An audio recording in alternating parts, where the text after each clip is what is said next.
the most get. That's facts, bro. That's facts.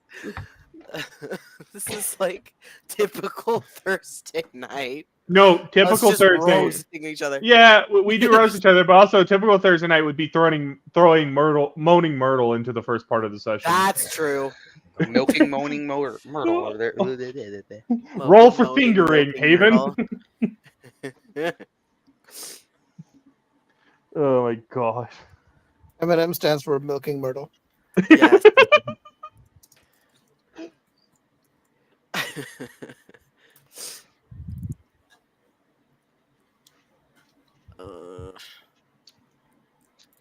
Session Damn. 52. Okay. What? You Just good? reading something. I'm reading something. Oh. Boy got called mid in his DMs. That's facts. He is mid. Oof. I said what I said. Oof. Get shit on. Man, so mid, he is always 50% off. I mean, I guess that's why he's painting Ultramarines. That painting looks nice though. I Dude, would love to. that Get, I was, would love to. I would love to get a mini, but I know for a fact I could not fucking paint a mini. That was such a Warhammer insider joke that I don't think most people here would get it. No, because we're not fucking ultra nerds. I don't. I don't like, even know what you're talking there's about. there's a line. There's a line between Harry Potter nerd and then what the fuck are you doing with your life nerd? Yeah, the line is Warhammer about is 20, past that. yeah, the line is about Warhammer 20, 40. It was a gift. Different. It was a Like, gift. Warhammer fans go into debt over Warhammer figurines. That's true. Yeah, we do. Well, I've always appreciated the figurines, and so I'm really excited to paint a few for fun. But let us begin. I made the mistake.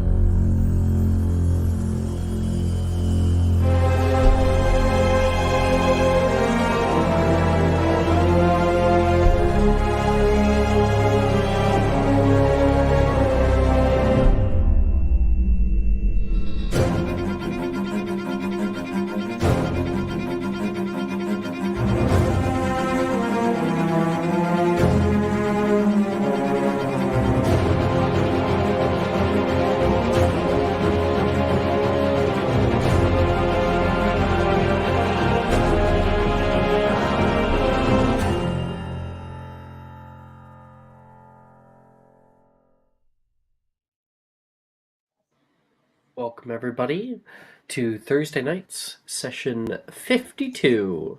I do have music to send because I did not send it prior, but I will very, very soon here. That one might be kind of nice actually right now. Maybe. I don't know. Yeah, we'll do that one. I'm only working with 2 screens here today. As you can see, I am in a different place than normal. I am out. In hell? I'm at my vacation home currently right now. Oh, must be nice. With the in-laws. Oh. Sort of. Oh. I get the kids like get to play a lot with their grandparents, and that's a lot of fun. But I just want to say, man really said I'm only working with 2 monitors. Oh, woe is fucking you. dude, I have need one. 3. I might even need 4. I fucking 4 monitor gang, baby. No, Let's go. first world fucking problems right there. I don't have enough Worst. monitors. I don't have enough monitors. the tools of my trade. Okay, Jason. I mean, I have 3, so Entitled. God, motherfucker. me around all these rich people. I don't know what I know. Yeah, I'm with with the you, mini. Naz. I only have 1. I have but my only 2 monitors, and that's all I got. And Bitch, you one of have them's a 2. fu- Shut the fuck up. One of them's the Smells hand like me down. dope in here, baby. One Hand me down monitor? Is it Yeah. this big? Is it No, like it's a a little 24-inch. I fucking. Did you get broke it boys buy about- one get one from Walmart? No, even worse than that. I was taking trash off, and they have a little spot for all the like electronic stuff that they don't know where to toss. Yeah. And why is I was why throwing is something everyone- away. I was happened to spot it there. I was like, well, I wonder if it works. I got it home. It cleaned it up pretty well. cool? why is everyone so savage today? Holy shit! I know. People are in Because the I mood. have to be on a 12-hour flight and I can't yell at people, so I have to yell at you guys. Sounds Yeah. like a personal Take problem. it out on not gonna lie. this. Sounds like I don't give a That's a fuck skill what your issue. opinion is. All right, that was a little pathetic. Your last name is lowercase. I don't care. Stupid ass. Stupid ass. Sentence structure not having ass. You The can't fuck? say shit, dumb looking ass. Okay, all right. Break it up. Welcome to Thursday nights. Dollar Tree drink a Last we waffle. left off, we had finished up a very big arc. We had finished up Celisvale's Day, wherein the people whom we have been with for so long all got to experience one final night of grandeur and romance. A night where you could be with the people you love and do what you can to make sure that they return to you. People are leaving Hogwarts, which is something that Faith probably wouldn't know unless you've been snooping on other scenes, on other screens. Never. Okay.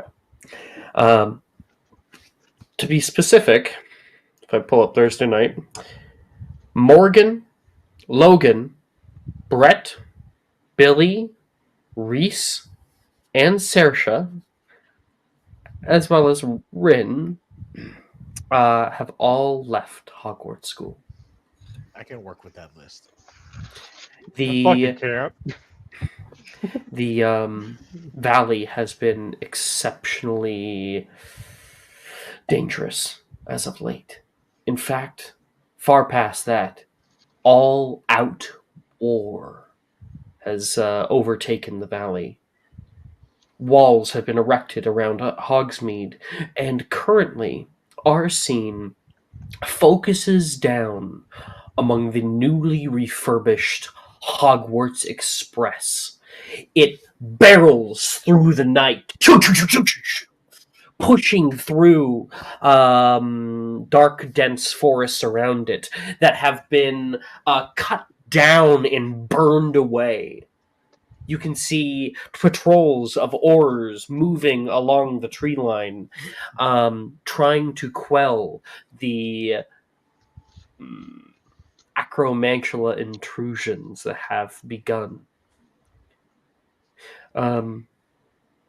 Inside of the armored car, the windows barred, and large turrets that have been affixed to each train car. Faith, you currently sit in one of the train cars. It's been a long ride. You've been completely alone. Nothing but what is outside of your window to entertain you. And what you have to see is not exceptionally kind. The rhythmic noise of the train's wheels kind of lull you into this false sense, almost sleep-like. It's been a long road, very long.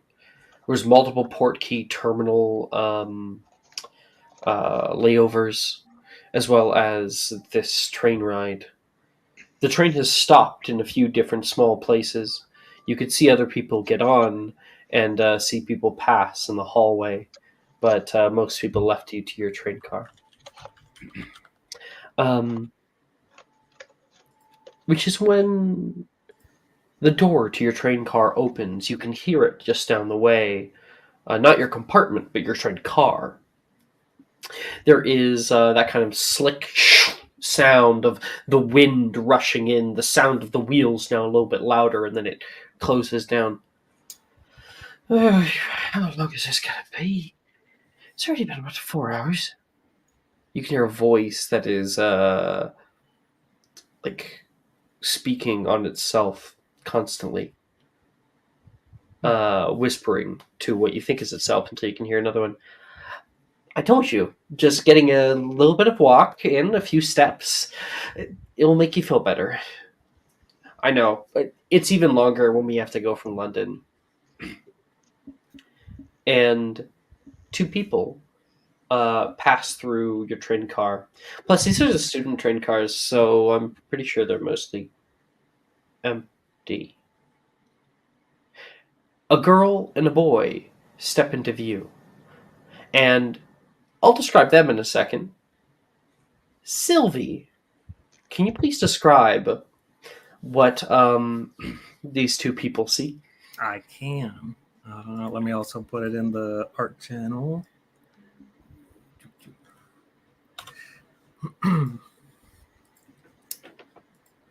So Sylvie is she's an average height, about 5'5". She's got this like messy honey brown hair that goes just below the shoulders, olive brown complexion, and just these hazel eyes. Her attire at the moment is probably just this like loose fitting black tank top and some gray cargo pants. She wears these different multicolored bands on her wrist, but the standout is this almost translucent white bangle that kind of snakes from the left wrist halfway up the forearm. And on the right shoulder, there is a different tattoo, which I'll also post the art of.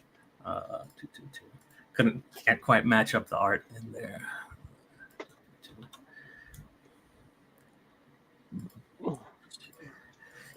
Starts like the right shoulder, and it's basically this hooded face that's like half alive, half dead, overlaid onto this broken clock. And from the bottom of it, there's this like dripping black substance that morphs into a thorned vine and kind of snakes the way down the arm alongside these purple star-shaped nightshades and bell-shaped belladonnas. Wow, cool. The girl that just in this kind of like stopping of time moment, the girl that walks in has dark black hair, kind of bobbed off to one side. She currently has like a bag that is strung up around her waist here, and the boy that's with her, it looks a little odd. They kind of have this like blonde, brownish, shaggy hair, and you you can see probably one thing that's a little bit odd about them. They currently are wearing like a very large, oversized sweater that looks like hand-me-down. It has like little holes in it, and these bright green eyes. They have two braids that come down on one side and kind of beadwork necklaces. They wear no pants because, as you can see, their lower half is fur with kind of goat-like legs with hooves. Who's this? I don't know. Hi. You can hear a girl say, I thought that we were the only two students coming in this year or this semester. Sylvie was like in the process of just like playing with this yo-yo, and she kind of pulls it up and just slowly lifts the head to see what's going on. It's like, well, that answers the question I had about dress codes. Oh, I'm coming back by choice, but you're actually new. I was surprised when I saw Fife here. Hi, name's Fife. I'm just trying to make some friends. Rin here has been plenty nice to me. You can hear this boy say, and I have art of him. This is Fife.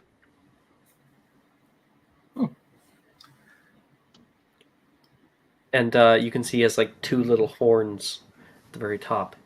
You can make a magical creatures check. Sure.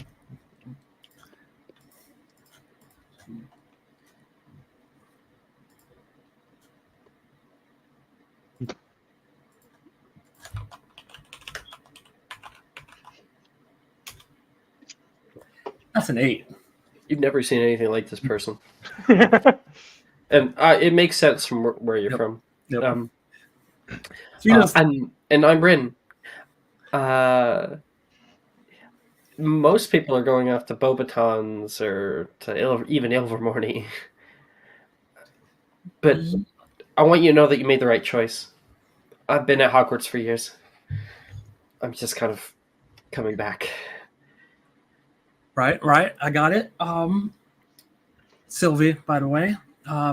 what the hell's going on with the whole like armored train thing? Is this typical? You don't know. You can hear the boy say. Rin kind of gets a little bit dark. Can we come in? I'll tell you why. Yeah, go ahead. He sits down, and Fife says, "Would you? Oh, would you like a chocolate wand? Sorry, would you like a chocolate wand? I got a few of these. Chocolate what? Chocolate wand. I had 3 before Rin had to stop me. Said that I had to give the rest out. She'll kind of like put up a hand. It's like, no, thank you. To suit yourself? Does that mean I get out of the other one? Fine. Rin says, "Hey."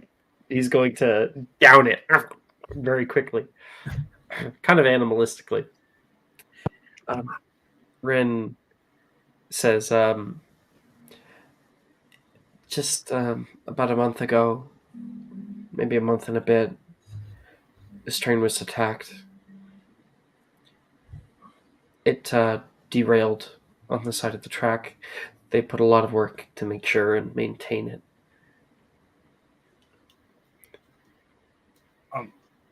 Practically had to rebuild it. It used to be a lot more pretty. It was like gold and red, and now there's a lot of iron. Oh, I get it now. You're one of those that's into colorful, pretty things. Gotcha. Oh, who doesn't like something that looks pretty? Right. So you didn't mention what they got attacked by. Oh. It was kind of dark, but I could see them coming down from the hillside. It was like a swarm. Giant spiders. Acromantula? Do you know Acromantula? Do I know Acromantula? Make the roll. Let's see.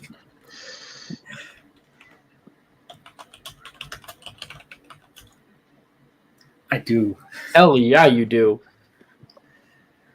There's trapdoor Acromantula where you are. Terrifying things. What the hell would Acromantula want with the train? They've kind of gone crazy. There's a while that they stayed to their own place in the valley, but now they overrun it. Taken over different villages, and I think they want the land. Okay, so well, isn't there a ministry here that, takes care of these kinds of pests? Acromantula, from what I learned, dimensional creatures class are like really, really aggressive, and they're really hard to handle. They can create new boxlings within like a matter of days. Wow. It's been a whole thing. The castle, though, is really sturdy. Nice big walls, plenty of wards that keep the monsters at bay. Hope that it doesn't infect me. Oh, probably not. Plus, I mean, you got accepted. I've never seen anybody like that. Oh, like you, like that. Me neither. I just need somewhere safe to be. Yeah. What exactly are you even? I've never seen anything like you. Oh, I'm a 5. I'm a satyr. He says, correcting himself. He keeps like looking down toward like your tattoos and stuff, looking with wide eyes at them, and then thinks that probably staring is bad, and so he looks away. If you're curious, you can ask. What are those? You paint those daily? Oh, no, they're more permanent fixtures. Think of them like a painting of your inner soul on the outside. My boyfriend has one of those. Oh,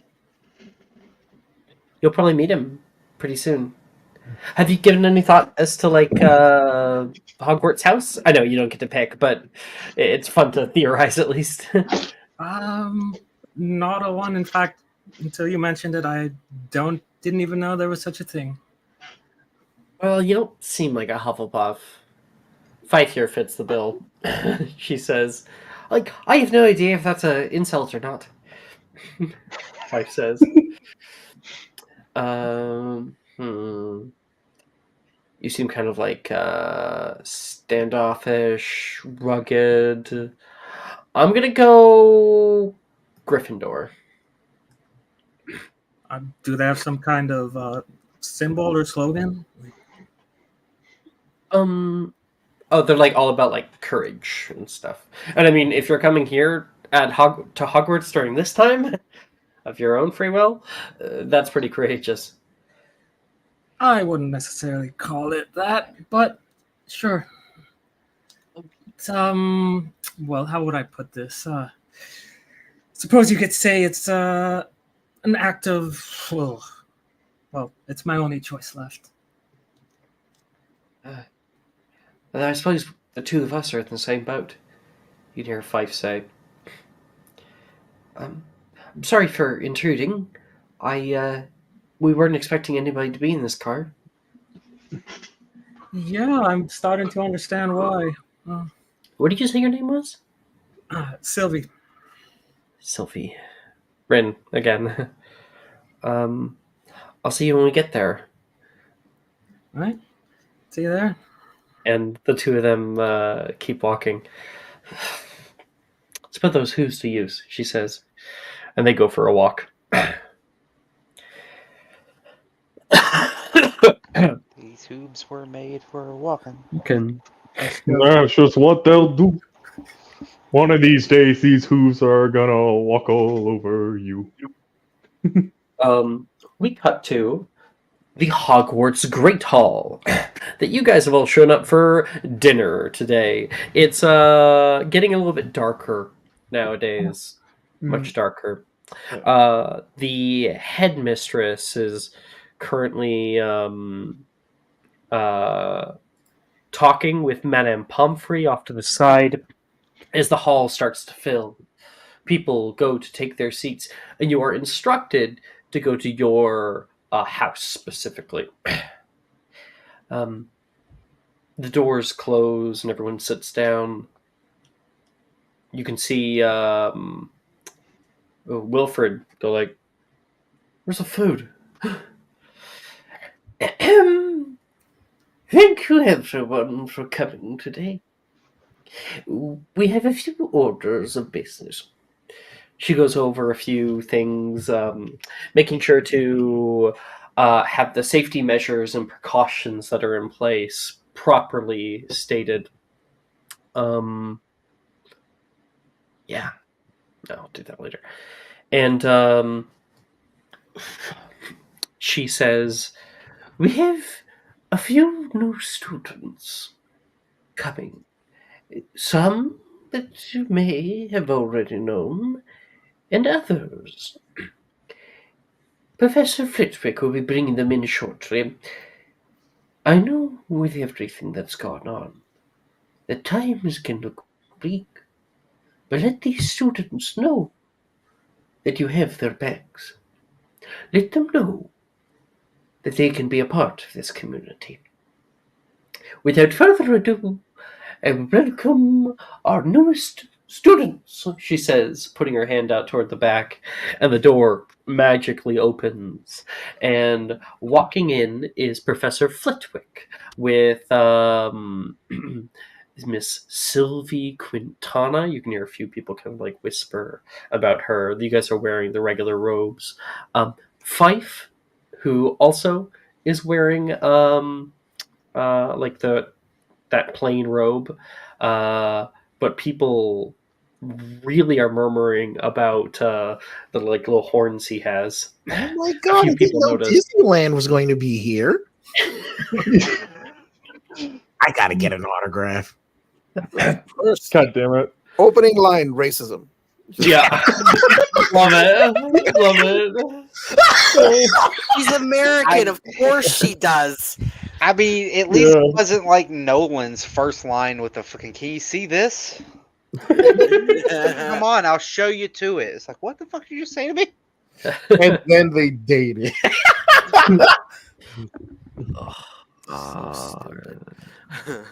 Hogwarts Great Hall is. Where's the Hogwarts Great Hall music when you need it? I don't see it. What to do? Stupid ass That's scene. annoying. I'll have to look it up really quick. Hogwarts Great Hall. Hall. What'd you call me? A great hoe. Now shut the fuck up. Yo, that is our word. There it is. Sending new music now. Hoorah. Get in the mood. That doesn't seem right. About Chickawawa? I need to go blow my nose. I'll be right back. Wow. That's 7th year. Yeah, we're almost there. No, technically it's second Hey, half of 6th yeah. year, isn't it? No, Hey, it's Hey, not. Honestly, So- hey, No, it's yeah. not. just Seventh year. saying, 7th year Hufflepuff house is gonna be loud as shit. Yeah. It is going to be. You mean every year? When is it not? Can't True. wait till the Love Shack opens. I am about to do a dumb scene, and I hope y'all are ready for this shit. I'm not ready. I was shorting myself 1 sorcery point. I knew it. I fucking knew it looked wrong. 1 sorcery point. I just Hey, imagine, motherfucker. I just imagine Nads with like lashes. My calculations were slightly off. Hey, that took me from 21 sorcery points to 22 sorcery points. You goddamn right. I was upset. I'm missing 1. Oh my gosh. And following in behind, you can hear a few people go, Rin, Rin! You see Rin Kaga stepping in with her Yeah. Hufflepuff robes on.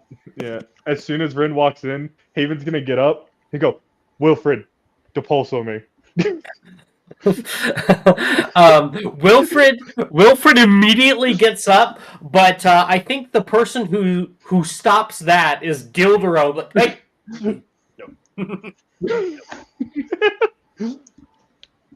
and Rin, you like turn back and you can see Rin comes over toward you. Told you I wouldn't be long. Your campaign really worked. He's gonna like be quiet for a second, and he's just gonna just tackle hug Ren. Oh no! Don't do that. Once you like do that, you feel a hand grab you by the back of the shirt and like pull you back, and standing over you is Kagiso. Wait, no, sorry, that's the wrong character. Kagiso is Takashi. Yep. Mr. Takashi, which is her bodyguard, who the school has allowed to come. He's fine. He lets go of you. And then suffuses back into the shadows. You know, you like look away from him and you look back and he's not there and you're not sure where That's he's the gone. dragon of Dojima. I've heard of him. Is that... Are you making like a dragon reference? Is it Kiryu? He's a bodyguard Kiryu. Yeah. Oh my god. I can carry you. Anyway, she like gives you a hug. It's good to be back. Hogwarts welcomes Miss Rin Kaga back to school. You may take your seat. You as well. You guys sit down, and the Hufflepuff table is like big and bright to welcome Rin back. Everyone's kind of murmuring a little bit, and you can hear McGonagall cough like. You should probably get that checked out. Yeah, Haven like holds up a bag of cough drop. You need a cough drop? I know it's cold outside. And perhaps a shower. I can smell you from here. Oh shit! And That is the school kind of amazing. laughs about that for a second. My apologies, she says, looking back, trying to stifle a laugh, and she looks down upon these two new students. As you all take your first steps into these walls, understand the history that has been had here. Understand the legacy that you will lead. You will have an opportunity to complete your notes and apples in time for graduation, and we will make sure that you are as prepared as you possibly can for the world beyond. May your futures remain bright. She gestures and the sorting hat is taken out. Fife is next to you. There's so many people here. You can hear him say to you, Yes, sir. Let's pretend they don't exist. I've never seen so many people. What? And the sorting hat is placed down. You can hear the first name called, which is alphabetical. And since he doesn't have a last name, I think he's probably going to get called first. Mr. Fife is called. Oh, I just sit here. Yes. And she like gives a little nod. Just like, okay. He sits there, looks down at his little hooves that are tapping on the wood, and people will murmur about that. And the sorting hat put down on his head. And he grabs it and just yeets it across the room. You can hear, and a student. I got like it! a I younger got it! I student, got it! Catherine, football jumps, takes him in his arms. Damn near killed me. Catherine, pass over here. Haven's like on the other side. Like, toss the hat. You're like, all right, Hail You can bring Mary! you back now, thank you. A few people kind of chuckle at that, and Fife looks extremely embarrassed. Oh, sorry, I got a weird. That can happen. A bit of a tingly sensation, yes. Here you go, Thank you, Madame, Professor. Thank you very much. And yeah, that goes back down. Whoa. The hat, of course, animates as it always does, and then you can hear a little bit.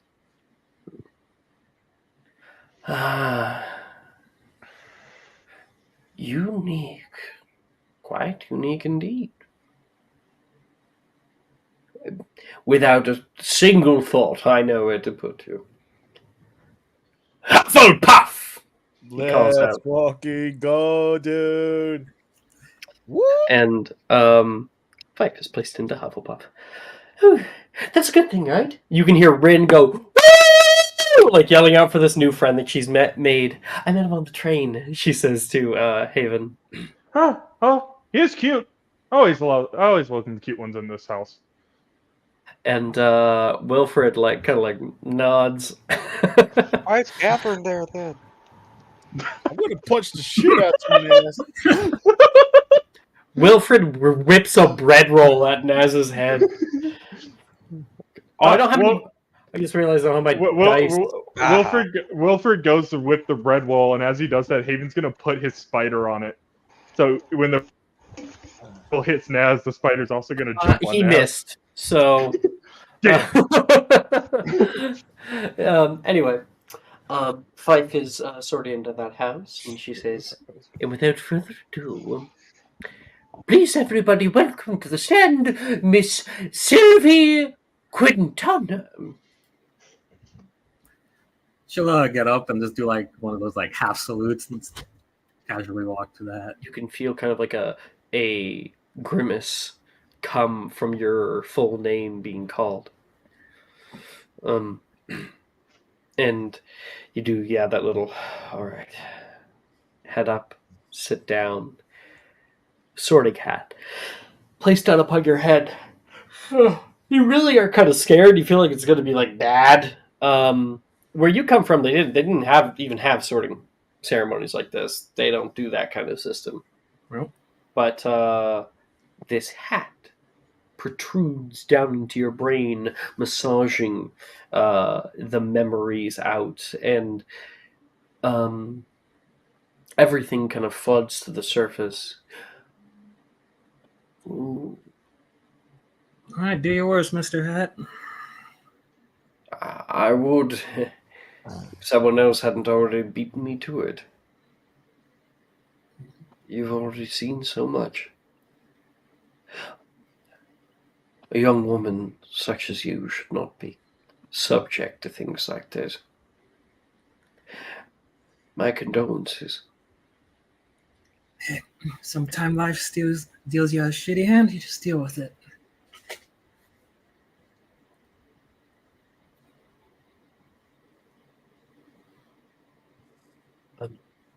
He thinks for a while. There's a few traits here that I think peek out the truth of who you are. What is required? In which groups that you would find yourself most connected with? There is a drive here. A drive for survival. But also a hidden talent. An innate ability found in only one of these houses. The ability to think outside the ordinary. I think I know where to put you. Are you yet ready? Ready for the announcement of which color I'm going to be wearing? Of course. Sure. Sounds like fun. And Miss Cogger was wrong, by the way. Couldn't be farther from the truth. Slytherin! Whoa! Miss Fawcett, I will not have this conversation with you again. Oh, sorry. Hiss! Hiss! She just gives this like that what the fuck face look towards Catherine. And the clapping comes from Slytherin House. And you are able to go and take your seat right over there on the right-hand side. Got it. Thanks. And may our dinner commence. Finally, you can hear some other people yell off, and some people laugh at that. And the food is brought in by house elf. Yes, Faith, brought in by house elf. They come out like little tuxes, and they hand food down onto the plates. The area is warm and inviting, and when you show up, you have plenty of people to greet you. Like half the fucking game. Now way over half. Yeah, over half now. Yeah. This is where the cool kids are, right? Yeah, Yep. right. Yeah, the Cool Kids Club. The KKK.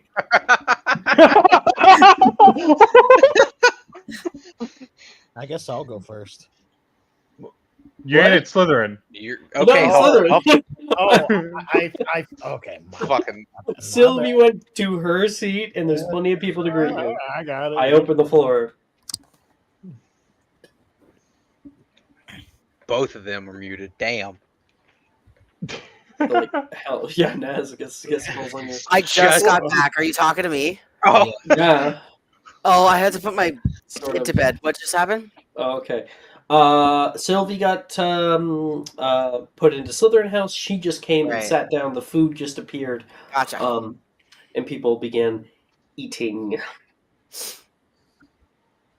Okay, I will.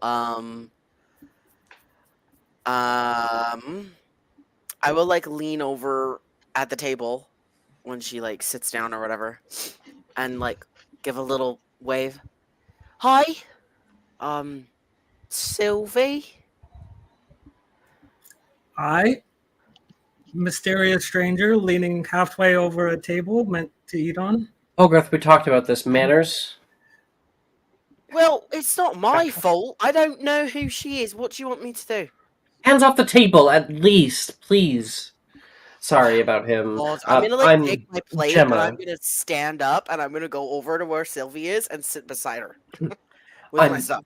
While that's happening, I'm Gemma Drayton of House Drayton. Am I supposed to know that? Oh, It's get fine. wrecked! Oh, I don't understand what being in a wreck would have to do with this. She just And, destroyed your entire ego in like one sentence. That's amazing. Amazing how you can destroy just something that doesn't exist. Oh yeah, it's growing again. Your head's getting Maybe a bigger. shower. Anyway, it's nice to meet you. Not to be rude, but what the hell are you doing here? This place has kind of gone to shit. Huh? Yeah, I kind of got that picture on the way here. Whole busted train Yeah, and and the everything. rusty, dusty train. Yeah.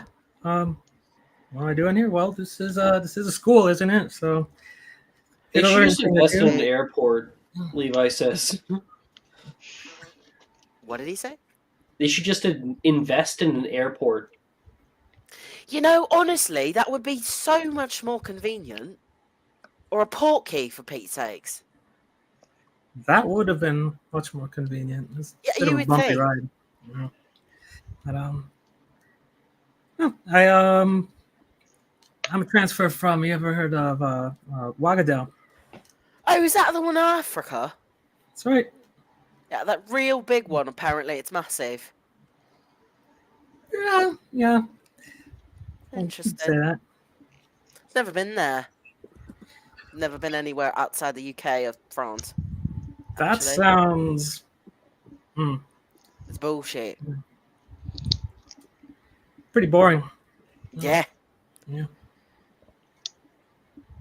Oh, you've been around. That's interesting. And you've been anywhere other fancy places?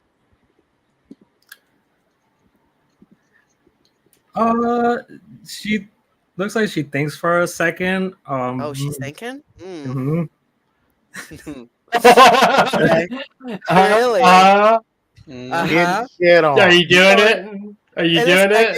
In a second. Okay. I'll let her talk a little. I'll see if she says anything. If she doesn't give me a satisfactory answer, what's she gonna say? If I don't like the answer, If I don't She like the thinks for a answer, I'm second, gonna and fight then she just looks back to you and is like, just Ouagadougou. Yeah, legitimate. I didn't like that answer. She thought for a second and then lied. Make a wisdom save here.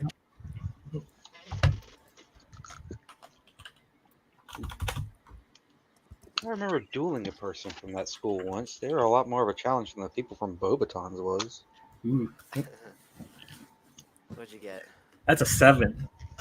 Oh, oh, That's a big God one, damn it, Hogarth. well, your Alright. life is now in She was Hogarth's thinking. hand. What was she thinking about? Uh, What was she She- thinking about there? so you would have gotten the like. So when you use that, do you like see or hear? Yes. Both. Both. I am like essentially sorting through your memories right now and trying to find whatever you just didn't tell me. So the first sense that comes is hearing, and it's kind of like that sound where there's a really strong wind that's blowing, and then like Right. you kind of focus in a bit and you're able to hear over it, and then you see it. It's you picture this like single like cottage or cabin like in a big forest, Okay. and you see that again, just there's not many people around. It's a really again over the wind. It's hard to hear, but you hear just this like probably this like sort of surface mantra that she's like pretty much constantly reaffirming to herself at the moment because she's like Okay. super anxious, which is something Mm. like I'm in control. I'm in control. They're just sticks, and they can't hurt me. And if they try, then well. Ooh. And she. All right. Yeah.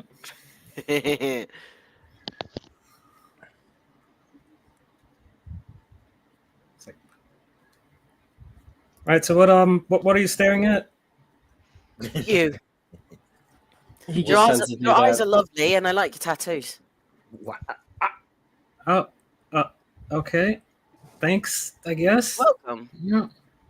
Did anyone else hear Patrick like react to? Oh, crap. No. Okay.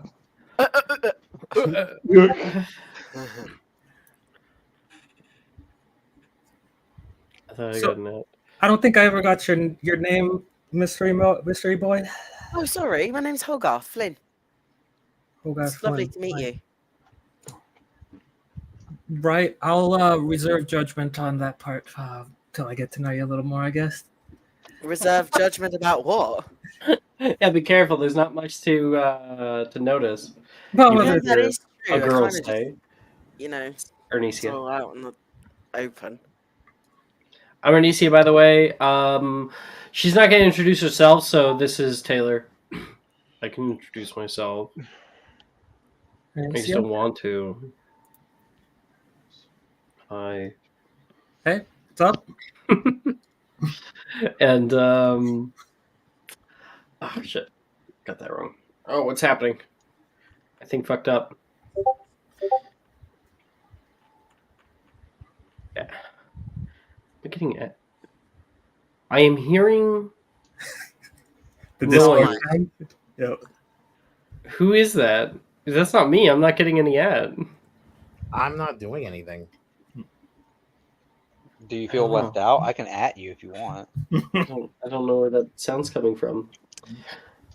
Anyway. Yeah. And then, what is Liz doing right now? It's I Catherine. heard it again. It's Patrick. It's Patrick. It's It's Patrick. fucking Patrick. What are you talking about? Patrick's probably got it on his soundboard. And he's just over here fucking clicking it. What are you talking about? I'm not playing anything. That'd be so No, funny. No, I'm Patrick. not even on my setup.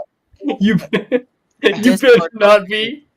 I'm not on my setup. What are you talking about? Patrick, Hey, I'm getting Discord hanging. messages. Hold on. And we're Oh, hanging We for can your- hear all the bloop, bloop, bloop, bloop. Alex keeps thinking he's Wait, you getting ready? added. You ready? I'm gonna ping. Yeah. Oh no, he muted. Fuck. I was gonna ping him. Sorry, what is Liz doing? Probably just arrived. I would say late. I would say just arrived because otherwise it would be weird if I was just silent the whole time. Sure. So, yeah, probably You just come in a arrived. little late and there's a new girl sitting in your spot. Well, not in my Next to- spot. No, I don't want to start shit like that. Probably not in my spot, but I just Well, it could be where you normally sit. You don't have to be a bitch about it. You can just Yeah, sit no. somewhere else. But Sitting beside Yeah. your best friend right now, and you're like, usually I sit there. What's going on? There you go. Liz would not care about that at all. Like, She wouldn't. That's facts. so yeah, I will say I would just sit down and hello, I'm Elizabeth Sallow. Elizabeth. Cool. Sallow? Yeah. Yes. See, I just So have you a- hear you are? I'm assuming you're American because of the Quintana name. You hear an American, the Southern accent. what? Like no, this is out of character. Sorry. I'm assuming your character is American Oh, because of the Quintana name. yes. Yeah. Yeah. So you hear a Southern accent on Liz. on Liz, yeah. Yeah. Oh, honey, it took you so long to get down here. What Uh, took you? There was a issue in the kitchens. I had to resolve it. There's a returning Hufflepuff and a new Hufflepuff. They keep growing like rabbits. Like cockroaches, you Multiplying get rid like of rabbit. one, then 4 more pop up out of nowhere. Well, Wait, yeah. wait till 7th year. They'll start doing something else just like rabbits. Well, Sylvie, this is my girlfriend Liz. Yeah, I was just telling her that. Got it. I wanted to make it clear. To like awkwardly turn to Liz. Nice to meet you. Yeah, likewise. I hope you, if you need any help with anything, just let me know. I'm Slytherin prefect. Sure. I kind of got the sense here earlier with Gemma here that her last name meant something because she kind of seemed taken aback when I asked what it like. It's perfectly fine. You're not from around here. I won't hold it against you. You held it Gemma, against me, Levi says. Shut up, Levi. we can't. Sorry, don't I stop. mean, please stop, Levi. I'm trying so to be say, nicer. I'm saying, Jem, please don't stop. Start again, please. I'm sorry. Gemma is a little, well. Oh no, she's lovely, absolutely lovely. But like I said, if you need any help, I'm the Slytherin prefect. So one of them. Hogarth's the other one. So if you need any help, you Hi. can come through. Oh, okay, awesome. I will definitely do that. Good. You don't need a passive and high insight to see that she's just like, okay, sure. She's Yeah, like, I mean, yeah. Naz, you can just go to the Gryffindor table whenever you want, Gemma says. She can see you looking over there. Oh, Naz isn't looking over there. Naz has been like this whole time has been like staring at his sketchbook, but he's not drawing anything. He's just been staring at it. Like his quill's in his hand, but nothing's moving. oh dear. Are you having From a left vision of screen, the future again? Taylor softly pushes into frame, staring as well, like looks at you and looks down at the page. It's just blank. It's just full blank. And then she stares at it too and does not stop. What's on it? I say to Taylor. I don't know. He's so intent. There must be something. So I think if I stare for long enough too, maybe I'll see it. What are you talking about? He hasn't even moved his pen. Just sat there, just like. This is just his artistic process. You've got to wait. He'll wake up in, I don't know, maybe 10 seconds. Naz! Oh. And then, like, snapping at him, like... Levi's full on, like 3, 2, 1. Huh? What? Sorry. Welcome to the land of the living. We have a new student that you have so kindly introduced yourself to. Yeah, great. It was a pleasure to meet you. Yeah. Hogarth, why would you say that to Nez? Why would you say that? After Hogarth says that, I say it's for the second time. Third time. Actually, the third time. Third time, actually. Yeah, that's true. Third time, actually. I missed what Liz said. What? No, just Hogarth said, "Welcome back to the land of the living." Oh! The man that actually died. Welcome back to the player land of the living. Didn't catch that. No way Naz didn't catch it. If you were gone, this would have been the third time that you were not in the land of the living. Naz would have caught it though. He'd just Yeah, kinda Naz like, would have caught that joke. Yeah. Naz probably just kind of like looked at Hogarth. Yeah. Okay. I guess. Like, you're so funny, aren't you? All right. Yeah. Ooh. I'm gonna look over to Sylvie. Naz Honeywood, nice to meet you. Likewise. Goes right back to paper. What? Oh my god. Okay, I think that we should go around What the a table wild and man. everyone should give one tip, something that she should know about being here at Hogwarts. Stay away Don't from talk Bruno. to Naz. Stay away from the Hufflepuffs is mine. Are they all like that girl? And she like points to Rin. Oh, Rin? You mean disgustingly cute, utterly insufferable? Yes. Got it.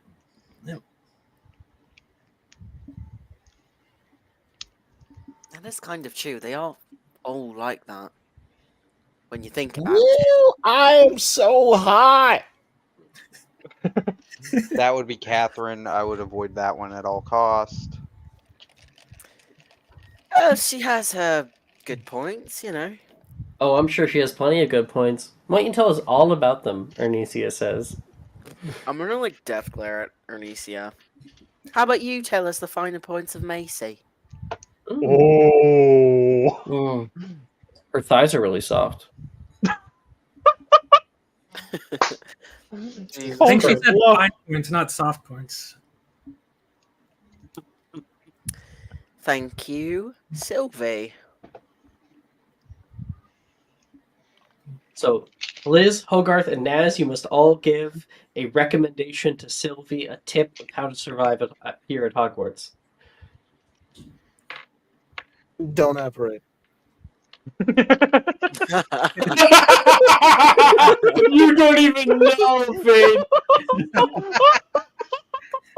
It should have been don't trust Naz to apparate. That's what it should have been. You can trust me to apparate. I get to where I need to go 100. Motherfucker, you're the reason why there's a don't apparate. all the time. I get where I go. I got there. My It's fine. destination, I end up at. It's passengers that don't come along. Don't let go. I don't know what to tell you. Don't lose your grip. Bro, at one point, mobsters are just gonna like hire Naz. Like, I just need you to teleport this person here to there. It's like, don't you want them gone? Don't worry about it. Nature will take its course. Nature will take its course. No, man. Okay, Hogarth. I'm thinking. Give me a second. Naz. Careful climbing the astronomy tower stairs. Don't slip. Interesting. Okay. And Hogarth. I'm thinking. Stay out of the bathroom owning Myrtle. That's such a good. No, I'm gonna use that. Thank you. I'll say, third floor, girls' bathroom. Unless you want to have a peeping lady in on your alone time, I would suggest you use a different one. She just kind of like squints and tilts her head, just a bit confused. Like, okay. I mean it. She's really rather nice, but Oh, You know, not another when you're tip, actually. If you pissing. see a purple-haired boy walking into that same bathroom, don't ask questions. My tip, Taylor says, which I learned the hard way. Apparently, it is school rules. So, if you're going to have a dip in the Black Lake, you have to wear clothes. Ernisia says swimwear, to be precise. Is it even safe to be, Black Lake swimming with the whole, Acromantula thing? If you're not a pussy. Now. Right. Goddamn. I don't think they can swim anyways. Well, not that breed. Yeah, so go take a dip. Maybe the Black Lake is the best spot to hide. And Hogarth, yours? I did mine. Oh, sorry. Okay, cool. Then we're going to pull away from that and settle down upon the Hufflepuff house that is now welcoming a returning person and a new person into the fold. Alex, as you get to the Hufflepuff table, Haven he looks at Wilfred and Ren and be like, "Hold up, I have to go kidnap a snake." And he's gonna go to Levi and pick him up, and then just kick him to the Hufflepuff table. I can use my own legs. He's trying to fight you. And right now, Fife is, "Hi, Shemai. It's very nice to meet you. You're a satyr." you can hear Juniper say very brightly. Macy's like, "What's a satyr?" What's a satyr? Well, we live out in the forest, or at least my clan did, and forage for different things. We enjoy a good party every now and again. Oh, so like you like camping? What's camping?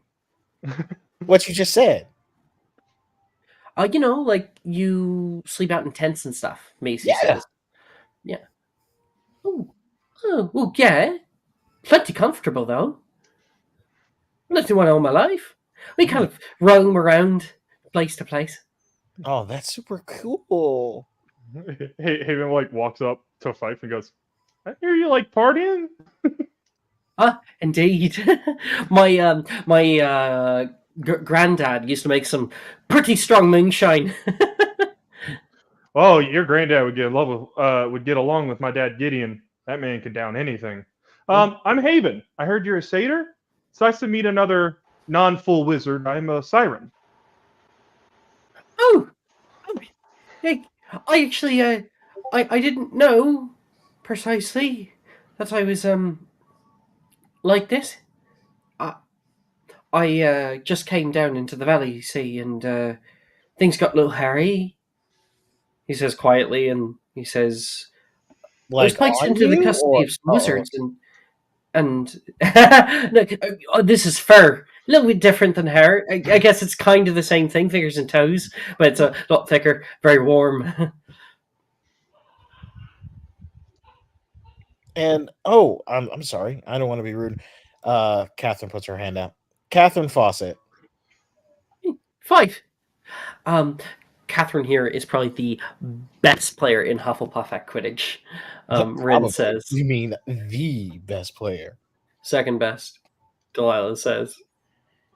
You want to back that up? Do you really want to back that up right now in front of Let's Fife? go! Let's go! Let's fucking go! Like as they're doing that, Haven will look at Fife and like, and I am the resident, basically musician. If you ever want me to play a song, I have many. My I don't know if you've heard of my dads are they're in a band. They go around a lot. I've worked with flutes before. Ooh, We could do song together sometime. I would like that. Hufflepuff has been missing a lot of musical talent. I tried to get Wilford to do it. He broke a mirror. Not even the painting in Gryffindor can do it. Wilford did it. I don't understand. I thought everybody could sing. Very funny. He's exaggerating. It was a very small mirror. Hi, Wilford Gideon. Oh, wait. You're his dad? Oh. No. He's your My dad. His first name is Gideon. His dad is someone else. And If you- excuse. Sorry, you keep If talking. you, I thought you were done. it's like if I don't know because you haven't been part of Wizard Society. My dad is part of a band called the Weird Sisters. You can find him in that. His dad is Magnus Gideon. Two different people. Was that name put on before the whole transition? They just dress like. He's like he knows all about it. He's like they just dress like that. I've asked them why. I still haven't got an answer. They said it's just their style. I thought satyrs weren't allowed at Hogwarts. Juniper says. I've never known one that's gone here at least. Come on, it's 2008. What the fuck? Hey, Juniper says there's full laws and everything. You have to be at least part wizard, some part. She looks at him. I never met my grandmom, so I think maybe there something small. Hey, Five, you don't gotta explain yourself. You're here with us. You're basically family already. I've never used a wand. I was gifted this one. Bit odd. sparks whenever I say something weird, right? Yeah, well, maybe a wand isn't your preferred magical tool. I don't cast with a wand, and he'll sling his bass guitar. I cast with my guitar, and he'll cast like flagrate through the guitar. Well, I know one spell. It's Canjoris Cancorum, and he's going to flick the spell. And this is it's not a spell. It's just one of those like sparks go flying out of it. A few people duck their heads. Yeah. See? Yeah. Oh, fine. I have the perfect spell for you to learn, and he's gonna do it. He's gonna whisper the fight, Confringo.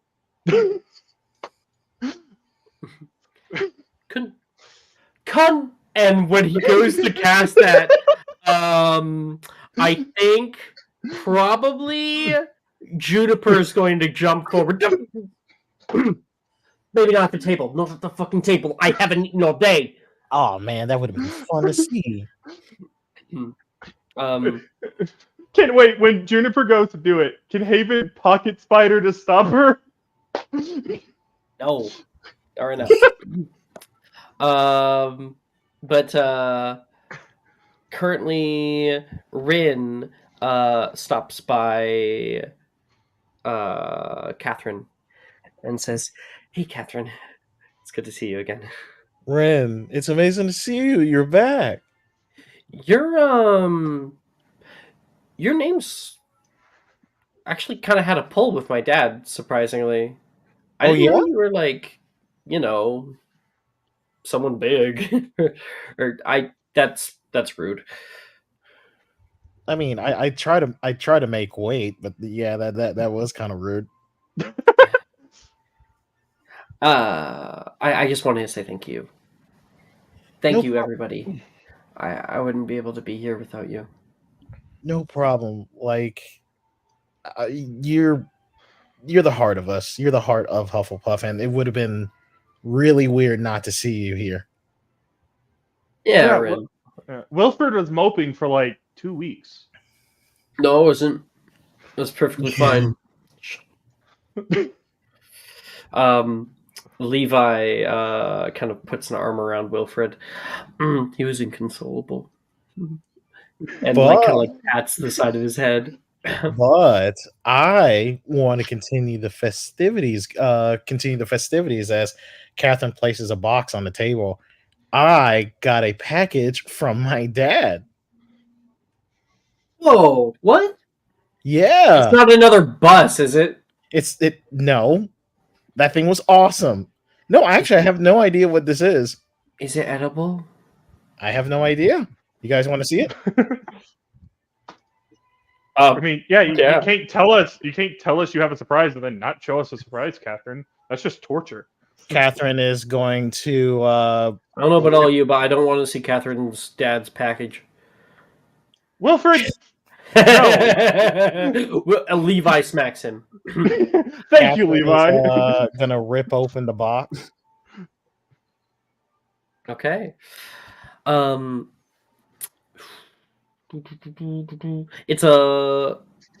It's like a little block box here. There's something attached with it. You rip it open, and you can see inside the wrapping. There's like a little letter that is on top of it. The box looks extra nice with like little red, white, and blue stripes that are over it, and there's a large star on the letter. What? Why do you put a letter inside a box? I don't know. Recycling has never been a faucet thing. Yeah. As she takes the letter, she opens the star. You go to start opening it, and then you can see the letter like start to move. Oh no, it's a how. And it opens up. Just hang on. And you begin hearing a voice. It says, "From the desk of Jonathan Jerry Fawcett, owner, Texas Rough Riders." 1 second, I gotta pull this up in a bigger format. There we go. Fawcett Investments, Fawcett Oil and Gas, Fawcett Real Estate, Daddy Joe's Pizzeria.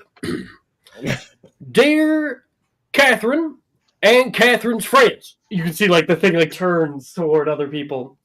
those in here invited.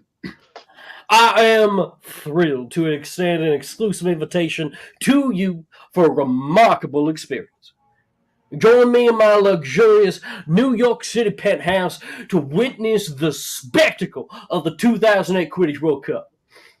As the proud owner of the Texas Rough Riders and a significant investor in the 2008 United States team, I share your passion for the game and look forward to enjoying this extraordinary event in grand style. In addition to the thrill of the game, this invitation offers you a glimpse into the world of Fawcett Enterprises. As a mogul with interest spanning in Fawcett Investments, Fawcett Oil and Gas, and Fawcett Real Estate, along with a much-loved Daddy Joe's Pizzeria, I'm eager to share insights and experience from a diverse business ventures. A gentle reminder, in keeping with my personal preferences and long-standing tradition, I kindly request that all guests refrain from wearing the abhorrent color combination of green, black, and white together. While in my presence or in any of my properties, compliance with this guideline is essential, as failure to adhere will necessitate ejection from any premises or Fawcett sponsors event. I'm confident this gathering will be an unforgettable experience for all of us. Combining the excitement, sorry, it's starting to change. Going in the hair. Why is it getting Australian suddenly? Oh, I had it for so long. You did. Combining the excitement of Quidditch with the luxury and hospitality synonymous with the Fawcett brand. I look forward to your positive response and the pleasure of your company. Warm regards, Jane Fawcett. Oh, my dad is so sweet. And then she awesome. pulls out the tickets. And Catherine pulls out a small concourse of golden tickets that have on them a logo. I'll send the logo. I have it. I'll send it to you. I actually have it. Huh? Oh, no. I have my logo. Oh, different logo. Okay. Yeah. Yeah, your logo's not fucking special, Pat. Oh, okay. Here you go. Jason, you're out for blood today. Damn. Oh, I'm getting a Charlie horse out of nowhere. Ow. There it is. Nice.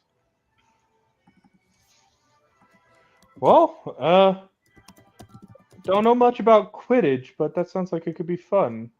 Oh, it's going to be amazing. Too bad it's in New York. I know my dad was trying to get it back in Dallas, but hey, I guess we're hanging out with the Yankees. Huh. But anyway. Jerry at faucet.com. Yeah, I couldn't make it longer for some reason. I don't know why. Oh, okay. I love it though. Yeah. He's got the URL for Fawcett. Yeah. I bet you faucet making companies, like kitchen companies, hate him. Oh, absolutely. There's some dude. There's some dude that just like his name is Jerry and he makes faucets and he can never get his website because of Catherine's dad. Such an asshole. Domain is taken. That man is I've considered for the past decade as my rival. He will be crushed beneath my feet. Beneath my alligator skin boots. No one will remember him. Well, he's just got to spell faucet the normal way, not the fucking weird ass way. Catherine is going to start passing out the tickets. Specifically, because I have a list. Because, of course, it's only going to Catherine's friends. What? She's not going to give it to everybody. She's going to invite basically all the player characters that she knows. Even Haven? Unfortunately. Because you would not hear the end of it from Hogarth, probably. You have to buy your own ticket. Janice, Delilah, Juniper, Ren, Wilfred, Nolan, and Drusilla. And she'll have 2 tickets left over. Seriously? Nolan says, like, kind of surprised. Of course. This is. Thank you. Oh, I just wanted to do something special for my friends. And I got 2 extra. I have no idea who to give it to. Things between you and Nolan have been a little weird since the whole dream thing. You guys haven't talked much. Yeah. And this is hopefully a good foot in the door. Yeah. Catherine, I forgot. Did you give one to Levi or did you leave Levi out? Oh, yeah, sure. I'll give one to Levi. Sure. Why not? I have absolutely no relationship to Levi, but sure. I would have asked you to. Haven would have looked at. I was like making sure because Haven would ask. He goes, "Hey, Catherine, can you give one of those extra tickets to Levi? I don't want him to not go if me and Ren and Wilfred are going." Oh no, I mean, I was actually already going, so you can have my ticket. I was going with my Uncle Barty. Actually, I know. Be like, hey, Fife. You're cool. Oh yeah. You wanna come? Actually, I get very warm. Well, it's very oh, okay. I'm sorry. I mean, do you want to go somewhere fun? Of course. Why wouldn't I? Here, just hold on to this, and we'll be going somewhere at that date. Ooh. Don't lose it. It's so shiny. Of course. See his little green eyes just like sparkle toward it. Haven will be like, "Well, on another fun note, I got permission from my dad's to where I will be opening for him on their next concert over the break." Congratulations! I know that was in the works. They're finally trusting you. Yeah, they originally were gonna have me join, but they decided to actually let me go off on my own. I want to prove that I don't need to bank on their name to make it in the music industry. So yeah, it wants to be in the shadow of their father, right? Am I right? Wilfred says. He'll pat Wilfred's shoulder. You're never going to leave it.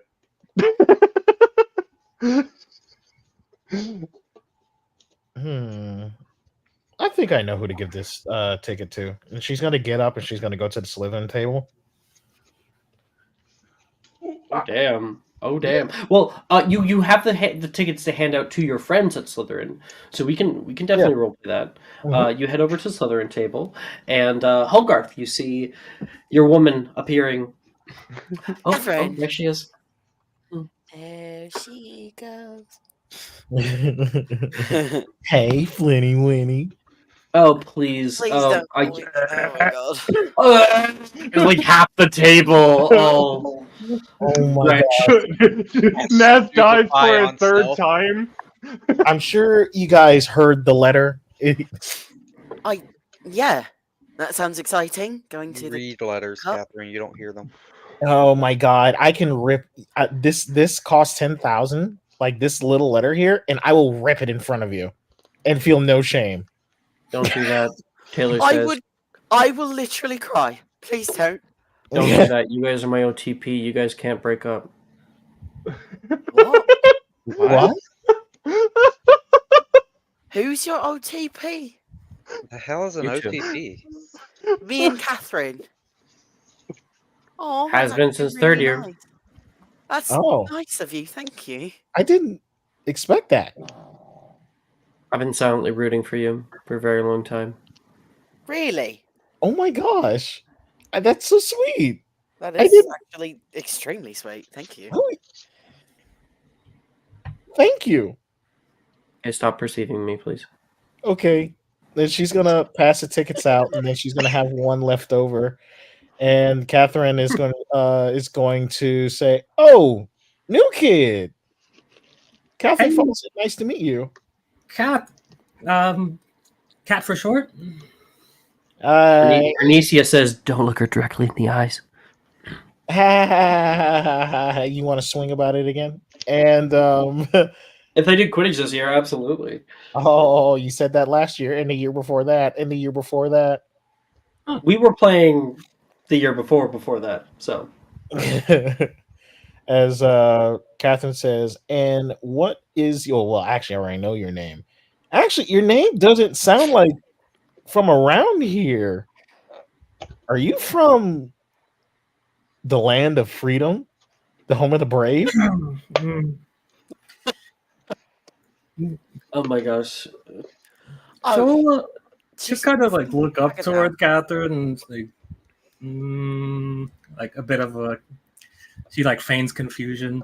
It's like, nope, I've been in Wagadao for a while, but What? Huh? that's if I'm not mistaken, what Texas Rough Riders? Yeah, Yeah, my dad owns them. you're kidding. Yeah. I well, around the area I grew up in, there was a lot of Colorado rowdy ranchers. If you ever heard of them. Rowdy Ranchers. Yep. They were a shit team, and so I always did prefer the ones with the stars on the helmets.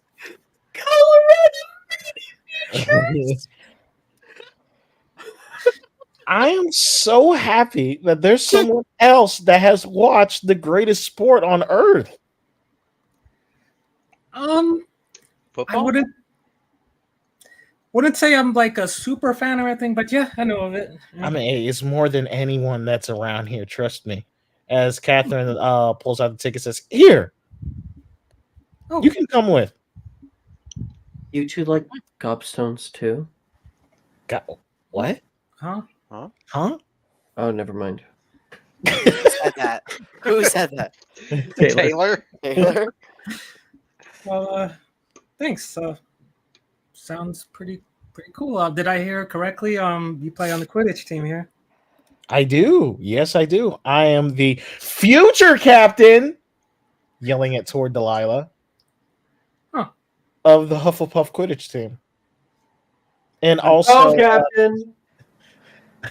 and also current champion, not going to lie. It's impressive. I I tried. played a little back at my old school. Oh, yeah? Ornesia perks up. Sylvie, you're a Quidditch player? She'll give a nod. Yes! Yes! Catherine, you're going so down this year. You haven't even seen her play. I don't care. I'm just not the only one anymore. What? Did you forget that I play on the team? You don't even please, like you mostly look it. at butterflies. You're not wrong, but I mean, at least I'm a good seeker. Slytherin isn't the best team if you've catch my drift. Yeah, it's not.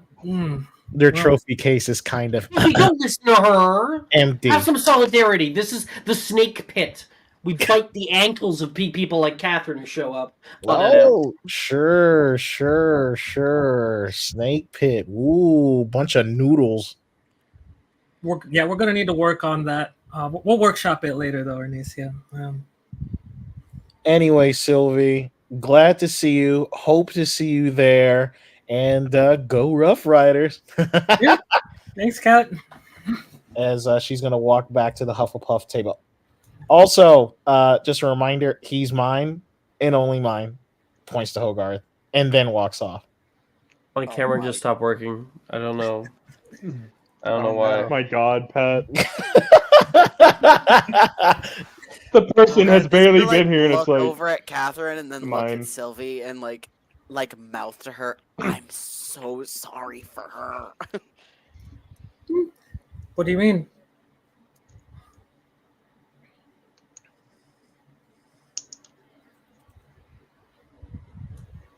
Who are you talking to? Are you talking to me? Yeah. Oh, he didn't say it out loud. He just mouthed it. No. Yeah. She'd still say that. After There we she, go, after, got it. like Catherine, like threatens you. It's just protective. More like possessive. Could be worse, I guess. Yeah. Mhm. You could take what you can, right? Beggars can't be choosers. Yeah, that whole line. Be appreciative of what you got. Right. Well, and what you have is a Possessive girlfriend. Quidditch World Cup ticket. That is true. So I think you've kind of hit the jackpot, Hogarth. You've peaked. Congratulations. Thank you. He gets to meet my dad. I am so excited about meeting your dad. Well, Liz, I was going to invite you, but I guess someone else has beaten me to it. Well, I can't go anywhere, so it doesn't matter. This is a once in a lifetime event. What do you mean you can't go? I have If an she says arrest. she can't. I have an arrest warrant in America. Arrest warrant? What?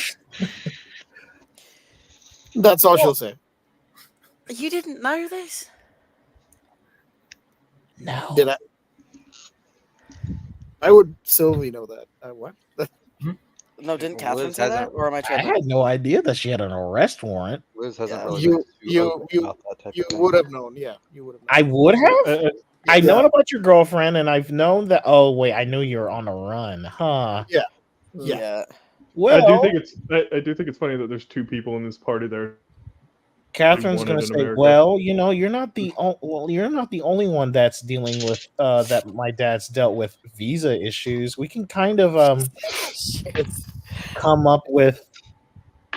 They're not visa issues. I'm an American, Catherine. It's just that I have an arrest warrant. If I go there, Makuza would put me in jail. Nothing money can't solve. Well, if you Exactly what an American would say. He's probably And am I she's wrong? probably right.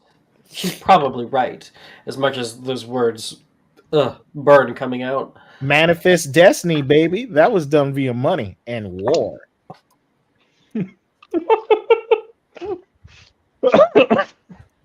Anyway, Christ. I'll send a letter to my dad and see what he can do. Yo, all right. Well, if you do, let me know. Of course. Sylvie just looks over to Liz and it's like, well, damn, arrest warrant. You must have done some pretty crazy shit. I cast a healing spell for the Muggles. No matches, as they're called over there. Yeah. Which should not be such a punishable crime. Not like that. Plus, like, statute of limitations, right? Gemma has no idea what the statute of limitations means. Yeah. Yes. I mean, you can't. In America, you casting spells in front of Muggles is a much harsher penalty than it is here. I mean, Makuza all is the time. not. You can't. If you can't. I'm sorry, my daughter's just being an idiot. No, like out of character, you won't be able to get away with it. I don't care how rich your dad is. Like you would have to be at least somewhat restrained in that. Like Out of character, we can definitely get you a fake passport. But that's just up to Ash if he wants to show up to the we'll see. two-part episode. We'll see. Yeah, we'll see. I don't know, but yeah, at least right now she's not. She's probably not gonna trust the fake passport this time. But yeah. The day grows long. You guys are eventually brought to your common rooms. Sylvie, pulled down, escorted by your prefect Liz, into the dungeons where the southern common room rests, nice, comfy, ambient green light that cools the space around you, and you find your bed. Oh, much needed after sitting on a train for that long. All right. So, we kind of cut over toward the next day. Liz, you find yourself standing in a corridor of Hogwarts. The worn stone walls exuding a sense of ancient wisdom that has absorbed countless memories over the years. The glow of torches mimics soft light of an overcast afternoon. filling the third floor wing with a muted radiance. A handful of your fellow students lounge on nearby benches next to the hallway and in windowsills, their faces drawn in concentration, studying their own tomes and practicing incantations under their breath, while others make quiet conversation. It's nice to see people having their free time back, but the atmosphere is tense. A palpable mixture of sadness and anxiety somewhat lingers in the air. Many friends and classmates have departed the castle for good. Their absence hangs heavy in the air, leaving an emptiness that hangs on everyone who knew them's hearts. You sense that many are throwing themselves into their studies, books sprawled open before them in the hall, as if words on the pages could offer an escape from these complex emotions. The upcoming apparition tests have everyone on edge too. The risk of splinching is not something anyone takes lightly, and only a handful of licensors are even given per year. As you walk through this little snapshot of student life, each step feels like a reminder that Hogwarts is changing, and so are you. Liz! Liz! Gemma's running up to you in the hallway. What? What's wrong? What the fuck did you say to my dad? She doesn't? At first you're like, oh, and then she doesn't seem angry. She seems like flabbergasted. Oh, I, so you know. Well, yeah. I mean, I kind of left before seeing whatever that happened to be. But I thought it would have been like a terrible time. I thought it would have been a sorry, I'm trying to find a word in my head and I can't find it. I thought it would have been like a carriage crash. Quidditch crash. I don't know. Yeah. A Quidditch crash? A broom crash? Yeah. Broom crash. Catastrophe. A catastrophe. I thought it would have been a catastrophe. What the hell did you say? It wasn't. That's surprising. We did not end on the most, polite terms. Weird.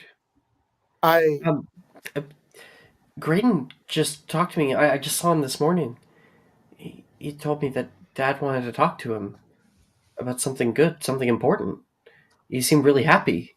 I mean, my dad has not talked to Graydon for like years, since I was ever at Hogwarts. Whatever you did. I didn't, Jim. I just told him to, I told him that you were his daughter and he needed to take care of you and not use you as a pawn. But I was quite angry. I wasn't polite. I don't know whatever you're doing, but keep doing it. She says with like a big smile. And I thought your dad would be angry. I thought, really? I thought so too. Well, if it helped, I'm glad to help. But that's surprising. Yeah, they're having a whole meeting out in Hogsmeade. Coming up on the end of the date here. You want me to come? Oh, I'm not even going. It's all on them, Graydon can handle himself. Are you sure this is good, Gemma? I'm a little concerned. Graydon was hopeful, and Graydon hates the man, so I don't know what was in the letter. It must have been good. I hope so too, but I don't know. Your dad, it didn't seem like that man loved anyone, Gem. I don't know. I'll be honest. I'm maybe a little scared, but I'm hopeful. I'm just waiting on what comes back, what Graydon says. All right. Well, I'm waiting too.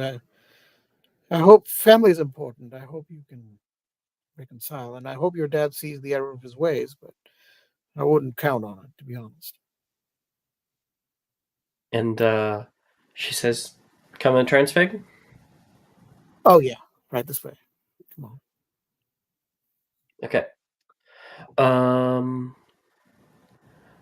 you guys move down to Transfiguration.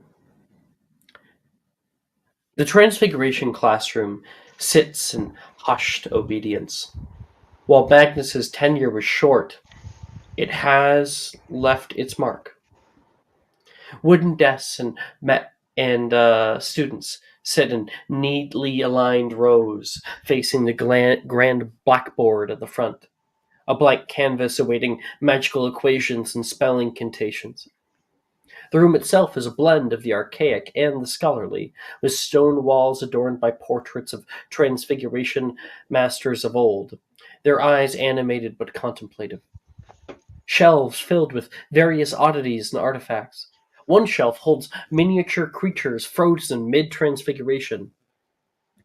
The air carries a silent anticipation and order as bells go off. Oh, I actually do have a little soundbite now. Oh,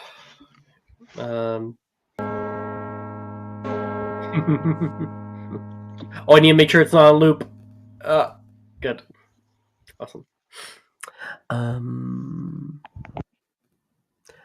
Your classmates turn in their seats, whispering softly.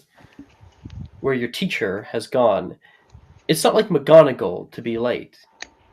Something within you forebodes that today marks a new beginning, and the atmosphere is somewhat thick with uncertainty. The door to the Transfiguration classroom clicks open with the turning of its knob, quietly, calmly. It opens not to the visage of the slender faces of Minerva, but someone else. Time seems to freeze as they step over the threshold. His young face, sharpened by experience and a certain lingering hardship. Professor Dildero surveys the room. His eyes meet yours and those of your classmates, and for a moment the air is thick with collective but silent bewilderment.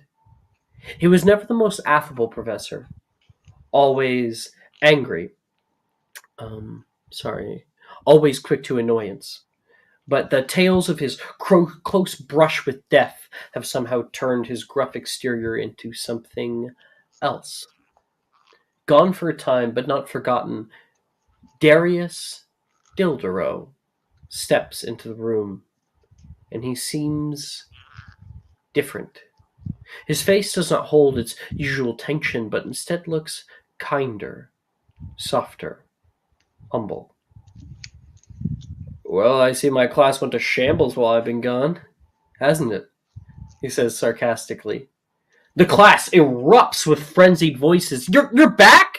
What happened? You bastard! He approaches the front of the room amid the kerfuffle, and while people yell out, you notice something new. Intricate Nordic runes inked into the skin on his left arm and fingers. He has his sleeves rolled up and simply wears a simple brown vest. His tie is actually done up. He clears his throat. All right. A smile gracing his lips as he speaks again. Good to see you all too. I've missed this place a lot more than I thought I would. But I think we could likely be here all day with questions. Plus, I'm already excited to talk to you about a favorite topic of mine. So, shall we get on with that? Voices erupt once more, and Dildero shakes his head with a laugh as he tries to speak over everyone. Today we're covering Daldorf's paradox. He flicks a wand, and the blackboard behind him fills with complex equations and terms. Daldorf's paradox states that the more closely related two elements are in their magical essence, the more magical energy is required to transfigure one into the other. In simpler terms, transfiguring water into ice, despite their similarities, is actually more complex than transfiguring ice into, say, a rubber duck. The room hums with intrigue. Students scratching their heads, trying to wrap your minds around these new convolutions, and Dildero smiles warmly, pleased by the questions and familiar students before him. It's counterintuitive, I know, but remember, transfiguration is not about changing form. It's about understanding the underlying magical properties and how they interact. That's where the true challenge is, and beauty, honestly, lies. The ink runes on his arm seem to glimmer for a moment when he casts out spells, as if resonating with his new words. And you realize that Professor Dildero is no longer just like teaching transfiguration. He both embodies its complexity and potential for growth. He is a lot more invested in the class. And walking around the class, he pushes people to go forward. He stops by Fife, and the two of them talk for a moment. Sylvie, you look through your textbook, and everyone will be getting one spell attempt of their choice. Professor Dildero stops next to your desk. You're new? Hi, I'm Professor Dildero. Most of the other ones here already know me. Oh, nice to meet you, Professor. I was on a brief medical leave for a while, but here we are. I see. You feeling better then? Significantly. That one's kind of interesting. He points down at the spell you currently have open. Which spell is it? Ignis Lacus. Lacus?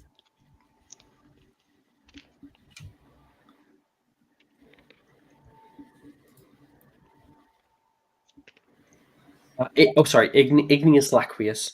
Yeah. Yeah. He says, very good for when you're in a pinch. But can somewhat be lethal. So I would definitely recommend trying this out. Maybe in the courtyard, actually. We're allowed to be in the courtyard, Wilfred says. Well, not you. And then kind of class laughs a little bit. You probably want some space with it. It's all on the wrist. Always been kind of decent with transfig. That's kind of the main specialty of my last school. And I'm excited to see what's going to come from. Wagadout. Wagadao has taught you. And everyone gets one spell attempt.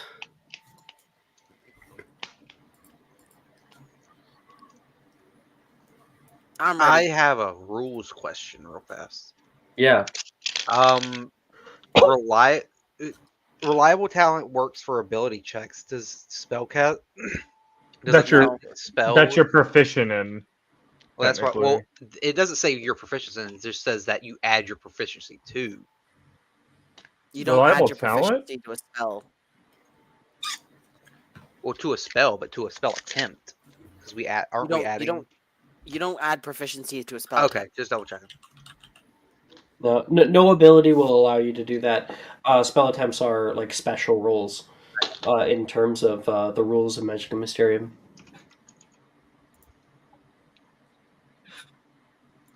Anyway, I'm doing Evanesco. Okay.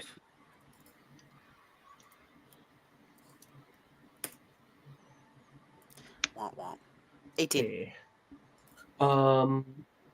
What did you... Evanesco, what thing are you getting rid of?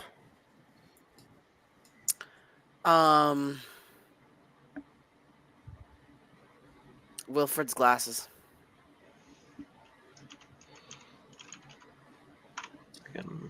That's fucked. Do I have that spell? I do.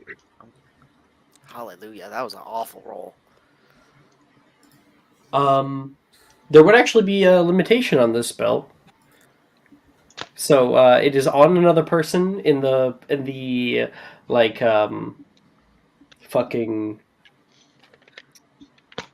what is the I'm blanking on a word, I'm sorry. It's the property of another person, so he gets to make a check. A saving throw. Wisdom save, go.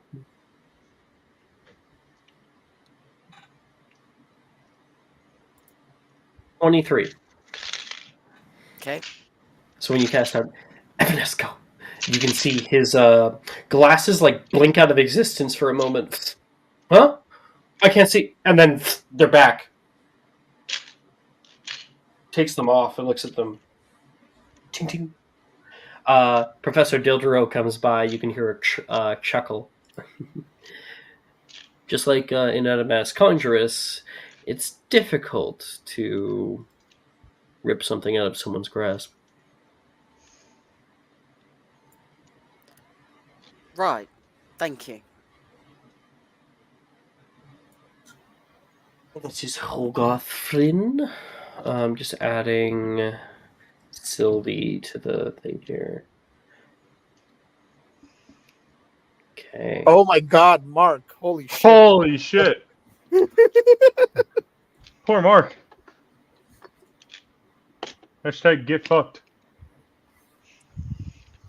We're going on the trend of we're back on the trend of I never cast these successfully.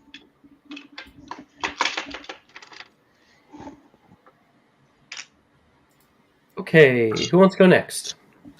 I attempted lap of fours. I got a 13 and failed. Yikes. When you fail, you can see like maybe you brought in like a little rat or something today to lap before us, and Dildero kind of like squats down next to your desk as this Hold rat on. just develops long ears. Hey Haven, are you able to give people D4s? Oh fuck, I am. Naz, take a D4. There you go. Thank you for reminding me. I was like, he could get that with a D4. Yeah, There I you got, go. I got the one I needed. There you go. Well, so we're one success deep on it. Okay. Fairly a success. You got it. Dildero looks at this little mouse there that you have not been able to successfully lap before, as he just gets longer ears. Do you know the concept that you're actually playing with right now, that you're putting into practice? Not in the slightest. I just kind of go through the motions in this class. You know that, Dodoro. It's transmogrification, the active change within living organisms. It's incredibly complex. See, if you're using a rat, we actually do have a few diagrams. He's going to flip over. You need to understand this a little better. And he shows you a cross-section like drawing of the internal guts of a rat. The better you understand how this works and how he flips again to rabbit, this works, you'll be able to make the change. How much do you understand about biology? None in the slightest. Oh dear. You can see him pull up a chair. And you guys are going to go over it a little bit. He's like, the intestines, that's always the hard part. They're always longer than you think that they are. And with a few more attempts, with his help, you do end up with a little white rabbit in front of you. See? There. Quite a little bit of work. Thank you for your dedication there, Dodoro. I'm a lost cause when it comes to transfigurations. As you're doing just fine. There's plenty of people who do a hell of a lot worse and are still in this class for some reason. I'm not sure why I'm still in this class. I think that's probably the second spell I've successfully ever casted in this class. You're here because you understand something important. That this class is paramount to most kinds of spell work that you'll be using later on in your life. These kinds of things are actually useful in life. Since when are you need curriculum? Like, come on. Surprisingly, it's a good thing to use in a duel. You can blind someone with it for a quick sneak shot. Maybe that's something you can teach me, he says. And that's Naz. Who's next? I got one. I'm gonna attempt at Lapifors. I don't have a single attempt on it. And I am hanging out by Fife. Oh, dirty 20. Professor Dildero comes over as Fife like, oh, You actually did it! You can see your rat has become a bunny. Well. We got a transfiguration savant over here. Wait, Haven, have you met? Did you and Hogarth? Yeah, if you remember, happened. Dildero met Raven it. when he was robbing him, basically. Yeah. We have a transfiguration savant. I'm Mr. Silvermoon. Hello, Professor Dildero. Good to see you for the first time. He said that he doesn't know if he's supposed to act like he's seen him before. No, we've met before at the trial. Oh yes, I remember the trial. The thing I got thrown out of. That was fun. Well, your family made quite a kerfuffle, as well as yourself. I will say, I didn't quite enjoy it. 5 points to Hufflepuff. Go look at it. Is this Go correct? look at I what? see 15 house points to Gryffindor, now 10 house points to Hufflepuff, 46 house points to Ravenclaw, and 150 house points to Slytherin. Is that correct? Skill issue. Yeah, it's correct. Very Oh, correct. man. It's correct. Wow. I mean, you know what's funny though, Alex? Technically, in Friday night, there might be 6 Slytherins. There's gonna be In this the all newest over game, again. we're cut kind of mostly down the middle. You got 2 Ravenclaws and 4 Gryffindors. Yeah, I know. Yeah, I know. Monday night is fun because Monday night has 2 characters in every house. Oh. Okay. But, That is yours, Haven. You got dirty 20, right? That's what you said. yeah. Yep. Okay. Dirty 20. Who's up? Me. I casted Ignis Laquis. I guess that's how you say it, and I got an 18. Ooh. Okay. My partner is You- Delilah. You and Delilah are actually out in the courtyard right now, and you start kind of whipping your wand left and right. Delilah's trying it too. I'll see how well she does. Yeah, she gets it. Fire begins coming out of both of your wands. You can see long trails, like a whip that has been conjured into the space, and then you guys slam the side of one of the stone pillars that hold up the courtyard. Whoa! Hey, don't want to bring that down on all of us, Dildero says. You can see him like having placed himself into the window here. Delilah says, "Maybe I'll just aim for your head next time." Ooh, then you wouldn't be graduating. That wouldn't be very fun. Oh man, this class is so easy. Last time that I was teaching you, you had You gave me a not the T. easiest time. Yeah, might have been a little mean in hindsight. Yeah, it was. Not the Bane of Hufflepuff no more, are we? Yeah, man, you had She's to. still the Bane. Wasn't it the Blight of Hufflepuff? Blight of Hufflepuff. The Blight of Hufflepuff. No longer Yeah. are we?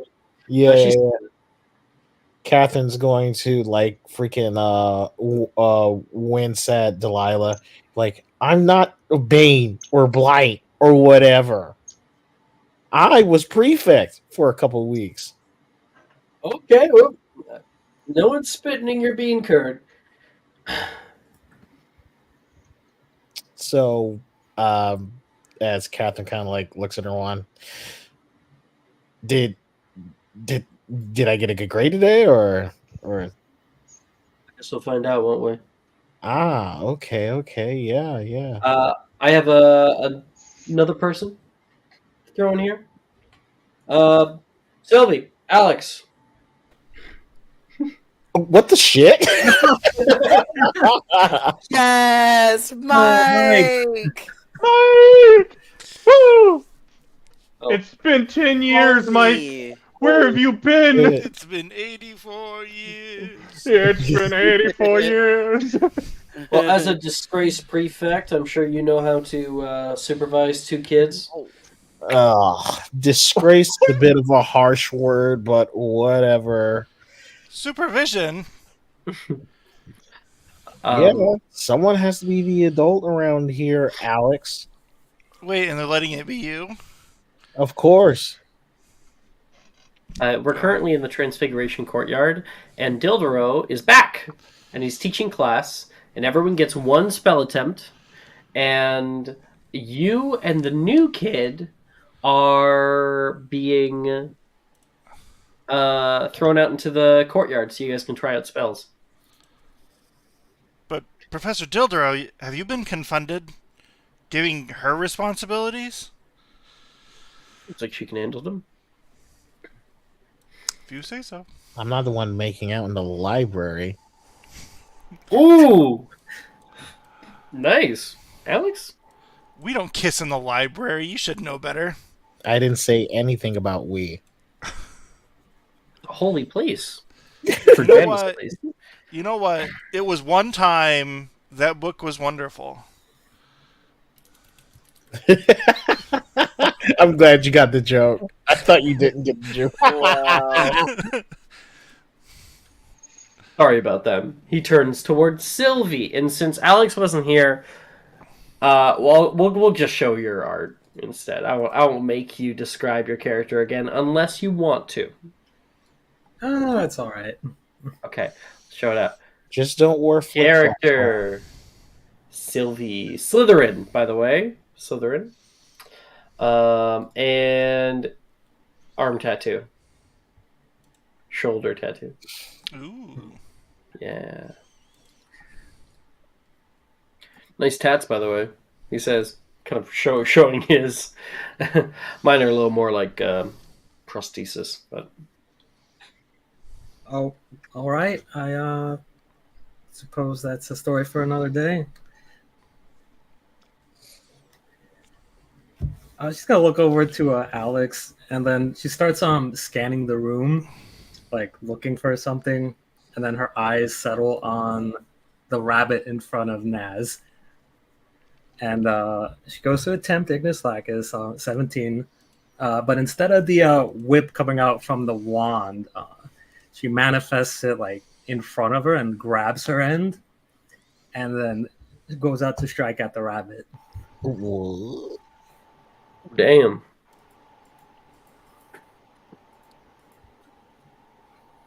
Lucky spell attempt. Oh, I heard it. It's 17. Nice. Get that in there. All right. Feel free to narrate your attack. Yeah, she kind of, as she's looking around again, I'm just scanning, noticing all the wands. There's like almost this look that's like halfway between disgust and confusion. And yep, she just grabs her own whip, like manifests and grabs it out of the air, and then just whips it at the rabbit.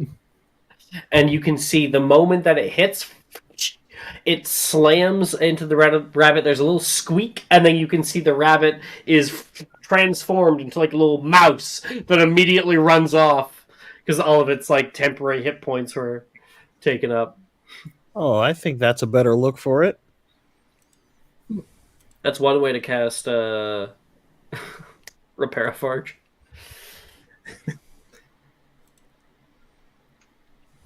So that is Miss Sylvie. Mr. Alex, do you have a spell? Oh, I do. Oh, I don't know, Catherine. I'm a bit of a big dum-dum. I'm glad you know. I guess I'll just have to try a Lepe Force. I'm going to point it at Catherine. Oh my god. I'm going to double check my notes. Oof. Damn. No way. Take a subscriber, bro. Oh my god. What? You just got betrayed by your boyfriend. I don't know what the Oh. fuck. No! Take a D4 at my. Subtract the D4. Oh, that's rude. Take a D4 just to subtract a D4. Take a subscriber. Fuck you, Patrick. Wow. No, I'm almost starting to believe this is a contested check. I might just take it off. No, come on, it's funny. Get Oh, shit on. Wow. Still a shit. Do your Yeah. D4s. You can get it if you roll a 1 on Catherine's and a 4 on Haven's. You only have to roll this mid and is the max. good one. Now, Mike, Oh, those, no. One on Catherine's. What? Okay, come on. One more. Yes! Yes. That's crazy. Wow. Wow. That's crazy. Wow. And Langlock. I Langlock your Langlock. Fuck you. Nah. Oh. Langlocks. Yeah. You can. And by the way, this Somebody else's Langlock. we are testing that in another game. Yeah, right now. I'm in But that. it's not that you can't Langlock a Langlock. You just You can't just have Langlock if you're currently casting a spell and Yeah. Haven's yeah. not. A third party can do a Langlock Yeah. chain. You just can't. Two people can't go back and forth and be like, Langlock. stupefy Langlock. That's not possible. Well, and also, it's not that has not gone through. That is that game that is Yeah. yeah, testing that's that. game only. This is one game Yeah. that we're testing it. Yeah. It's getting too complicated at this point. Let it go through. Do the same. Nope. How about this, Alex? You cast out lava force toward Catherine, and she puts up a protego or whatever the fuck. I know you can't protego, but just Yeah, bear I with can. me. No, it's not a to hit spell. Oh, no talent. Anyway, you Protego Maxima, right? And the spell deflects straight up into the air, and your spell peters off. Come on. You do that all the time. The Protego Maxima disappears. Catherine has her arms folded, and then a second out of the air, you can see a bunny just barreling down straight onto Catherine's It's head. gonna die! Oh my god! What the fuck is this? Wait, The moment it hits Catherine, you can feel the snapping of the neck. and then you see an owl flutter back into existence. Can I kick the owl? It was one of the freaking delivery owls, dude. You can try, and it'll flutter off. That's crazy. I wish you would have fell on Billy, and Billy would just freak the fuck out here, feeling the Billy rabbit's isn't neck snap. Hearing. I know, but I feel like it would have been funny if that would happen to a character like Billy. They would freak the fuck out. You take do that You fall damage. 10 damage.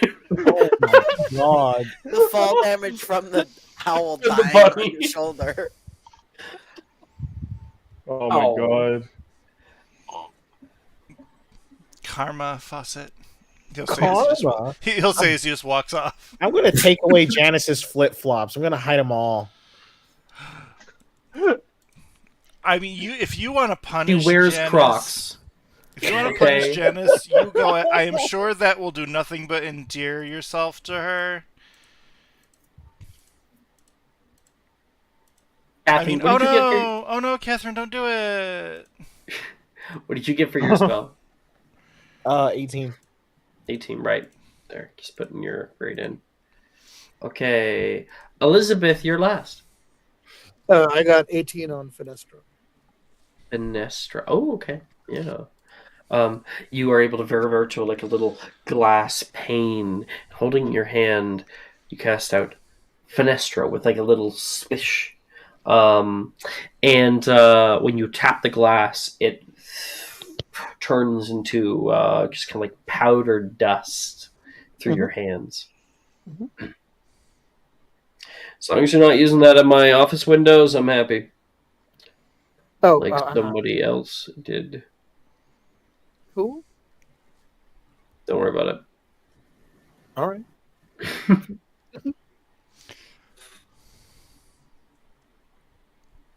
Okay. That's Transfiguration class. And with that over, we will take our break. We'll come back in 10 minutes. Sounds good.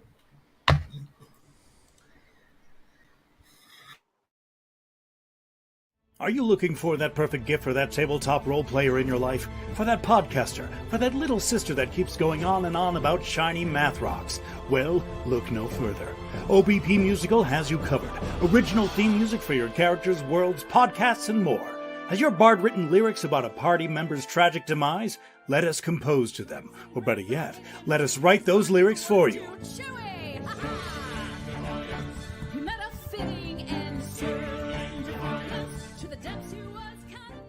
But the goodness, no, greatness, doesn't stop there. How would you like a cast member of Les Miserables, Disney, or Come From Away to sing your pieces? Oh, you bet you would. Fully orchestrated cinematic pieces. Pieces like this. Who'd rise to meet the call, who'd fiercely face the danger, be a hero to them all. For the horde, the people we have 8 vocalists, 7 composers, 2 lyricists, and an admin team ready to take your request. For as low as $60 US, you can get your own musical theme. OBP Musical, making fantasy a reality.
there is other companies doing electronic cars, which is why. Oh, there's a huge market for electronic cars. You don't live where I live at. I'm getting a Ford. Electric, like a bunch of companies are doing electric cars. Yep. Something's happening. I haven't gone car shopping in like a decade.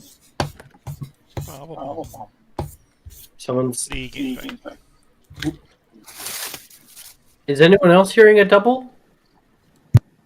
No. No. Are you good? Okay. Your audio messing up? I don't know. All right.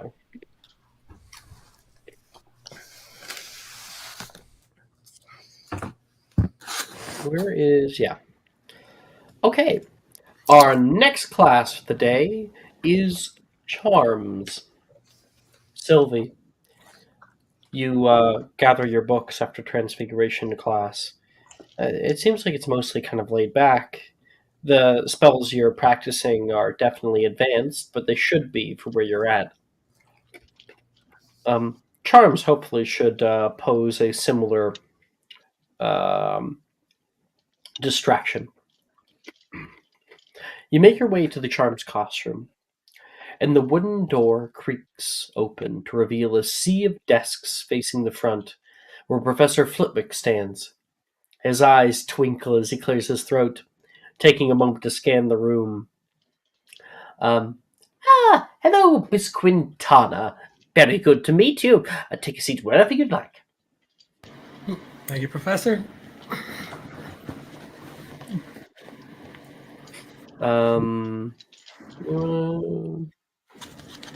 Okay. Mr. Haven, please sit where I can see you. I feel like I'm being punished for something I deserve. He'll sit in the front. You and Miss Rin do. Good to see you, Miss Rin. Good to have you back. Good to be back, Professor. Rin says. Okay.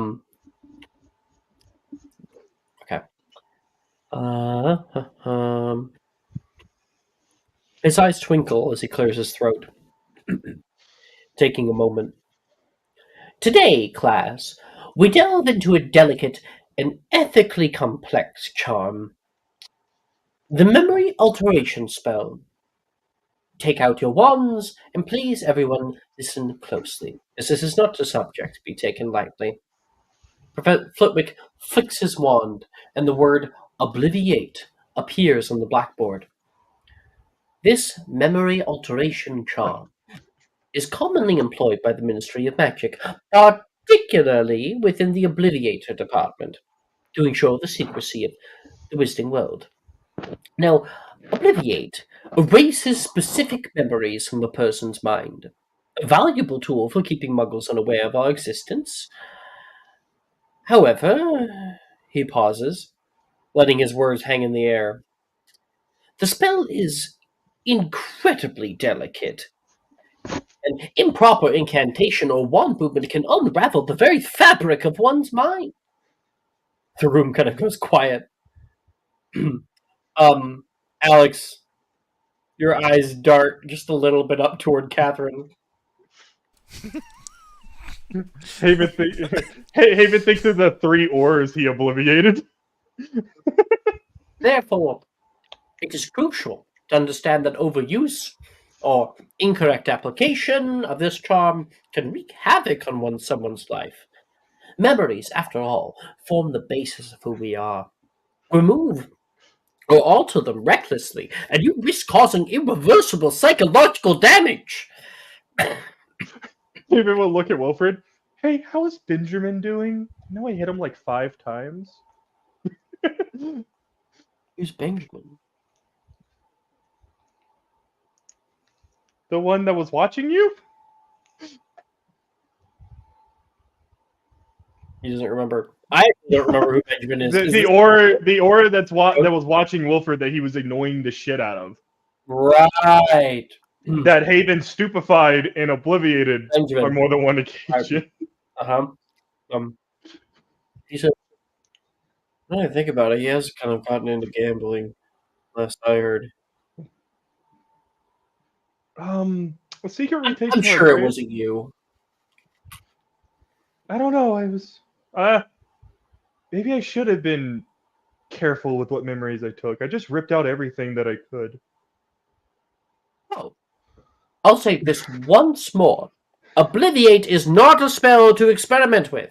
It requires great care, skill, and ethical consideration. It's one of the spells that is somewhat easy to cast, but to properly cast is something else entirely. The abuse of such a spell not only poses risk to the individual, but can also result in severe penalties from the ministry itself, including imprisonment. So choose wisely when to wield it, if you must wield it at all. With a final flick of his wand, the small cages are conjured on everyone's desks, and inside there is a button and a small white lab mouse. In front of everyone is a simple test. Each mouse has a small button that will administer a pellet of food to it. However, zap! A mouse gets shocked nearby. It will not do so the first time. It will shock the mouse with a harmless bit of static. Harmless, but our little friends will be hesitant to touch it again. Now, won't we? He says, going over toward, Alex's cage. Taps it with his wand. Using Obliviation, you may pluck the memory of this pain from the mouse's memory. Should the mouse touch the button again, it will release food for it. Good luck. What do you do if you already have it Is that logged clear? in? Is that Yeah. clear? Yeah. You can get food if it clicks the button twice, but the first button it zaps it. And Yeah. unless you take that memory away, it's not going to try to click the button again. Yeah. What if you already have Obliviate locked in? Nobody has to do Obliviate. It's you have one spell attempt. Okay. That was one of the things where I was like, you had to do it. I'm going to use my inspiration. This is the one class I love charms, but at the same time, I fucking hate coming to charms just for the fact that I have almost every charm spell. So it's like I don't know what to cast. Catherine got a dirty 20.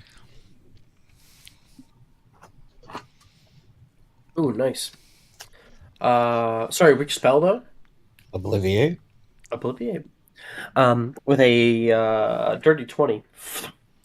The mouse seemingly gets this kind of glazed over look in its eye, and then you can see it regain consciousness.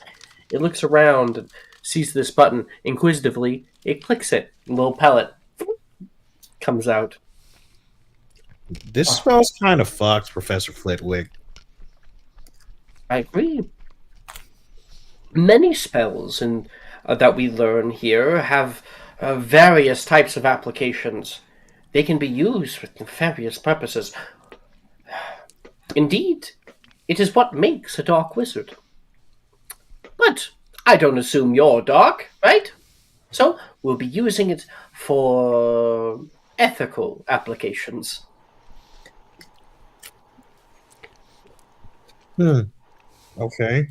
I don't know anyone that'd be willing to just use it willy-nilly. Kind of fucked. Yeah, that would be quite problematic. We've had some issues here at Hogwarts in the past, and, well, let's just say those people aren't around anymore. Alex I would hope like they get to locked commit away. to some. I'm sorry. What'd you say, Pat? I hope they get locked up. And he'll move on. Alex? I did want to mention that I do want to do some shenanigans with the spell. Yes. Amazing. What do you want to do?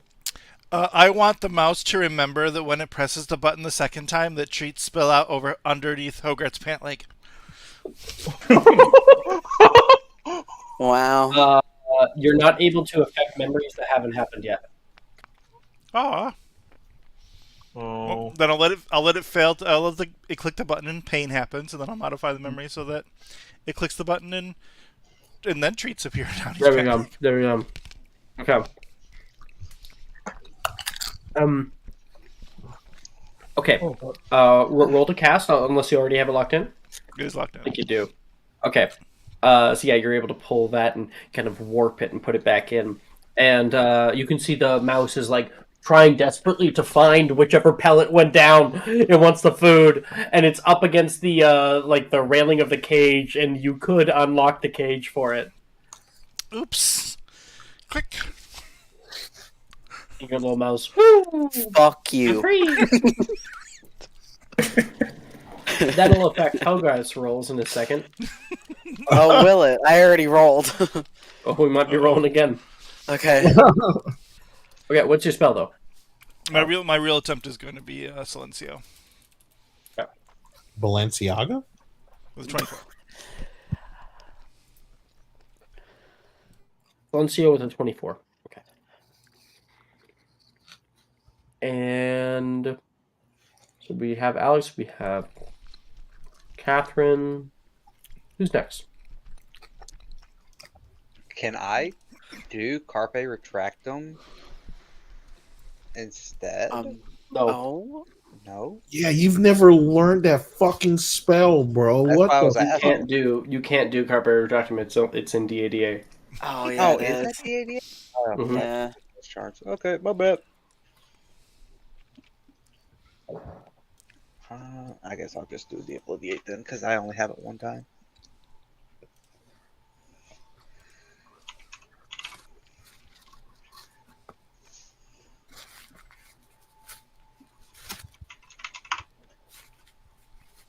What are my rolls today, dude? What is happening? You have a +8, bro. That's Take what my I'm scrap. saying. Take a D4 where you can at least pass and get the jump.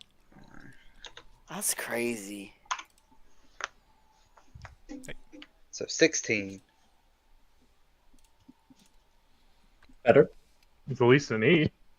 Casting on Obliviate, you are able to have your mouse be blissfully unaware of the danger that lurks right nearby. That's Obliviate clocked in. You can see nearby Sam is struggling with hers. Come on, stupid mouse. Just click the button! Click the stupid button! She's getting really frustrated. Nothing I can do to help her there. Maybe anything. Sorry, sweetie, you're fucked. Basically, it's like, you're fucked. I don't tell you. What a great boyfriend.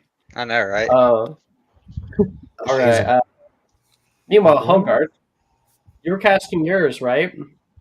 Roll a Yes. disadvantage. Okay, here's my question though.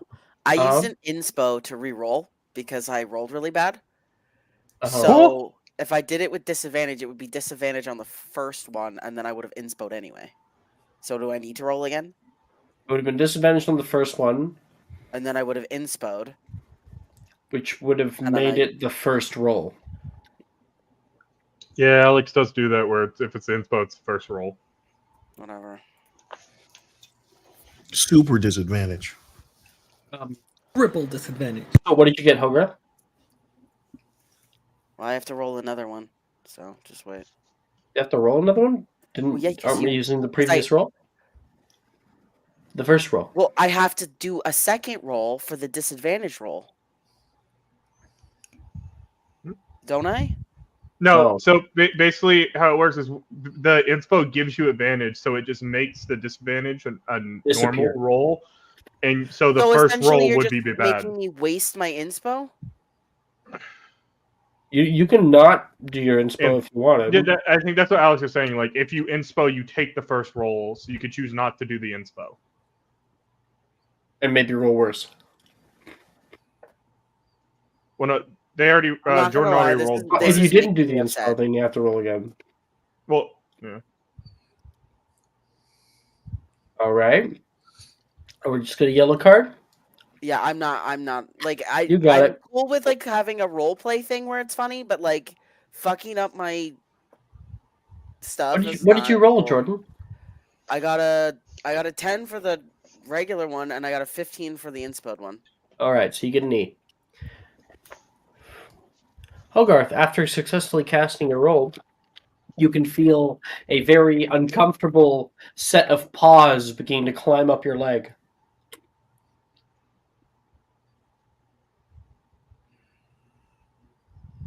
Can we skip this scene and go to a different one and then come back to it? Because I'm just too upset right now. I need to calm down. Okay. Thank you. Haven. Yes, I'm going to cast Partis Temporis. Temporis. I don't have that locked in yet.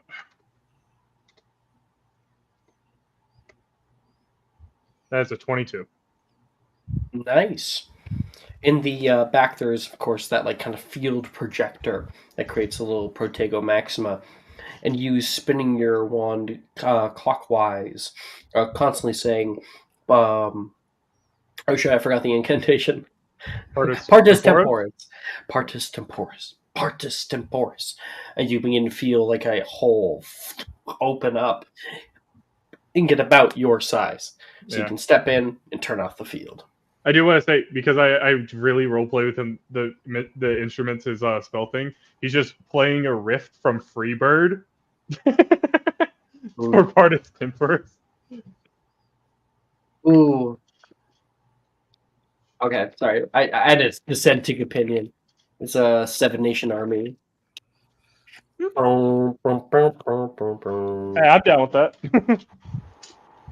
Because it's repetitive. Yeah. And my whole idea is that it's like repetitive. You have to like say it multiple times. Yeah. It's all good though. Yeah. It's Haven. Elizabeth. I got 21 on Obliviate. Oh, damn. Okay, yeah. You make that mouse forget it's even a mouse. Joker, Yeah. of course. No. It comes off perfectly.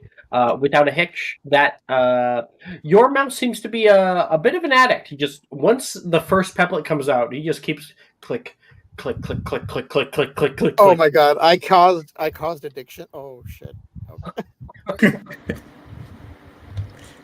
Nature versus nurture. Well, the first hit was free, so. You say the first hit was free? Yeah.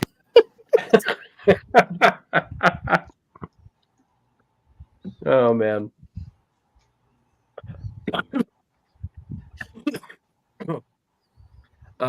You can see Gemma seemingly is very good with this spell, Obliviate, and you can see that like white memory being pulling out into her wand. Her eyes kind of glaze over for a second, and it comes back, and it clicks the thing, and she seems like, whoa. So there's something I look at her for a bit. Have you cast this before? No, never. You sure about that? Did someone obliviate me? And made me forget casting the spell before? Well, the possibilities are endless, but I'm wondering regarding especially because of your dad's unusual reaction. Oh, I was going to work on getting this spell going, but seemingly you're doing just fine. I just don't do something stupid, all right? I'll do whatever's needed. Not whatever, but all right, fine. Everything is permitted. Oh God! Okay. It's the fucking Assassin's Creed. It's yeah. from Assassin's Creed. Yeah, that's. Nothing is true. Everything is permitted. Yeah.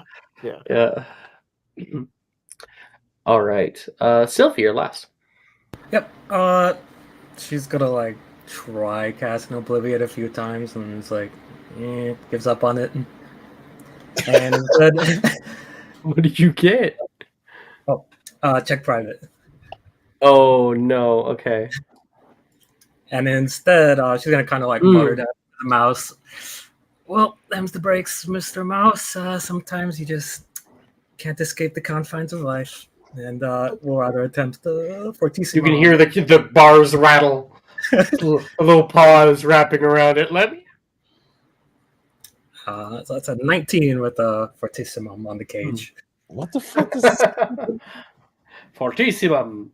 And it makes it completely invulnerable to all damage. and the little thing starts biting onto the side of the cage, and it ooh, it hurts its teeth a little bit, like and has to step back from it. You can see him kind of just go around in circles. Poor little guy. You feel for him. Actually, I think someone will speak up. Did they get gold on there? Oh, damn it. Okay.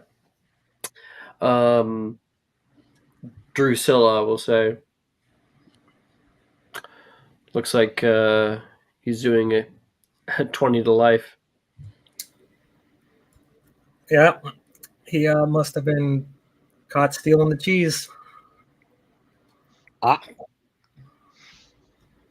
That's a little cheesy, don't you think? ah. Well, it's very cheesy. Hi, I'm Drusilla. So, I'm a Ravenclaw, so that's why you haven't really seen me around. Oh yeah, the super quiet table. That's like the opposite of the yellow ones. I'm And yet they so. sit us beside each other. Sorry, Catherine, what are you doing in the background here? She's just saying, "I'm so hot," very loud. Good for you, Catherine. Sorry. Hey, Haven's gonna be like, "Oh, you're burning up." Aquaminty. First level turns into a hose. Oh boy. Drusilla looks like super young, right? Yes, she does. So she's gonna remark like, are you in some sort of like advanced program? Or? Sometimes I feel like it's surrounded by these knuckleheads. Hmm. But other than the advanced potions class, no. Just I've been with these guys the whole way around. My mother was the same. We're very little people. Oh, yeah. Wow. I was gonna say just really good genetics, I guess. I'm certain that when I grow up, it'll be even nicer because by the time I'm 60, I'll look practically radiant. Suppose that's a positive outlook. So, What about you? Where are you from? Coming to Hogwarts so late, it's kind of suspicious. You're from one of those weird places that they don't do newts or owl testing at. No, because if that was the case, you definitely wouldn't have gone to Hogwarts. You would have gone somewhere else. I mean, there's not really a lot of choices, but yeah, I get you. You got kicked out of every other school? Is that what I'm hearing? Listen, when you're in the wizardry, Hogwarts has a high reputation, right? So you need to learn a few things. High enough to brave Acromantula, Right, I heard about that. You didn't know before coming. No, I Eh. came here. I'd expect that of the Hogwarts administration. Honestly, doesn't really matter to me. I'm not one to really care about those sorts of things. I'm more of the mind where, you're gonna end up dead one day. So do what you got to do, live your life. She says, well, I'll just let you know now, I guess. It can get a little bit crazy at night. Unless you're good at being quiet, stay in your dorm. But if you want to have a little bit of fun, you can meet me and my friends over by the abandoned classroom. Ground floor. The big building on the right. In the classroom. Okay. This is, of course, perfectly within the rules, right? Not at all. Oh, excellent. I'll see you there. She smiles brightly. And the end. Sylvia, what did you get on your roll? 19. Okay. And then Hogarth, do we hear a high pitched scream? I was gonna say you hear like a. Well, no, actually, first he's gonna start going like, Catherine, Catherine, Catherine. I'm so hot. Yeah. Huh? Jerry's got in my pant leg. Get him out. Oh, damn. Catherine is going to say, Operation Rescue Hot Boyfriend in Pursuit. And then Catherine's going to reach into her hair, take out Troy Aikman, says, all right, we've trained for this. Go get him, champ.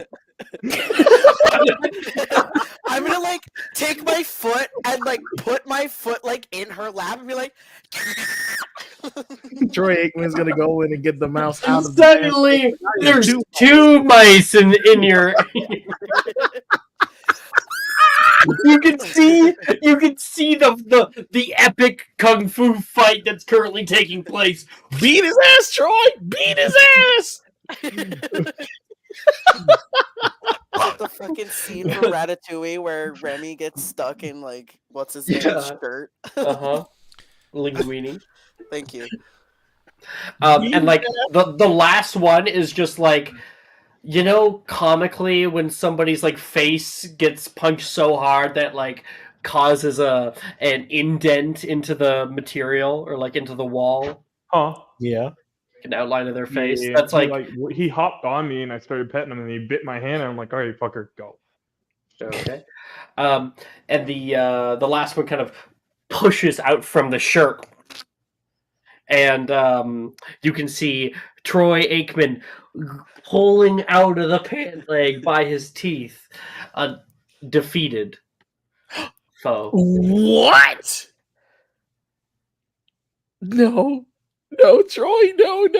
You have it No, backwards, buddy. Troy is the successor. Troy You said he won. was defeated. Oh, No. it's such a weird way of Troy saying. was Troy pulling pulled the out a defeated. defeated foe. Oh, Yeah, okay. defeated I foe. heard it wrong. Be like, ding, ding, ding. There we go. Hogarth, you are officially mouse free. As she grabs the champion. Inspiration to Patrick. That's so stupid. Alex Oh is just my gonna have his head down on his desk with like his like left arm covering his head, but his fist is gonna be pounding into the desk. He's just like As he silently laughs.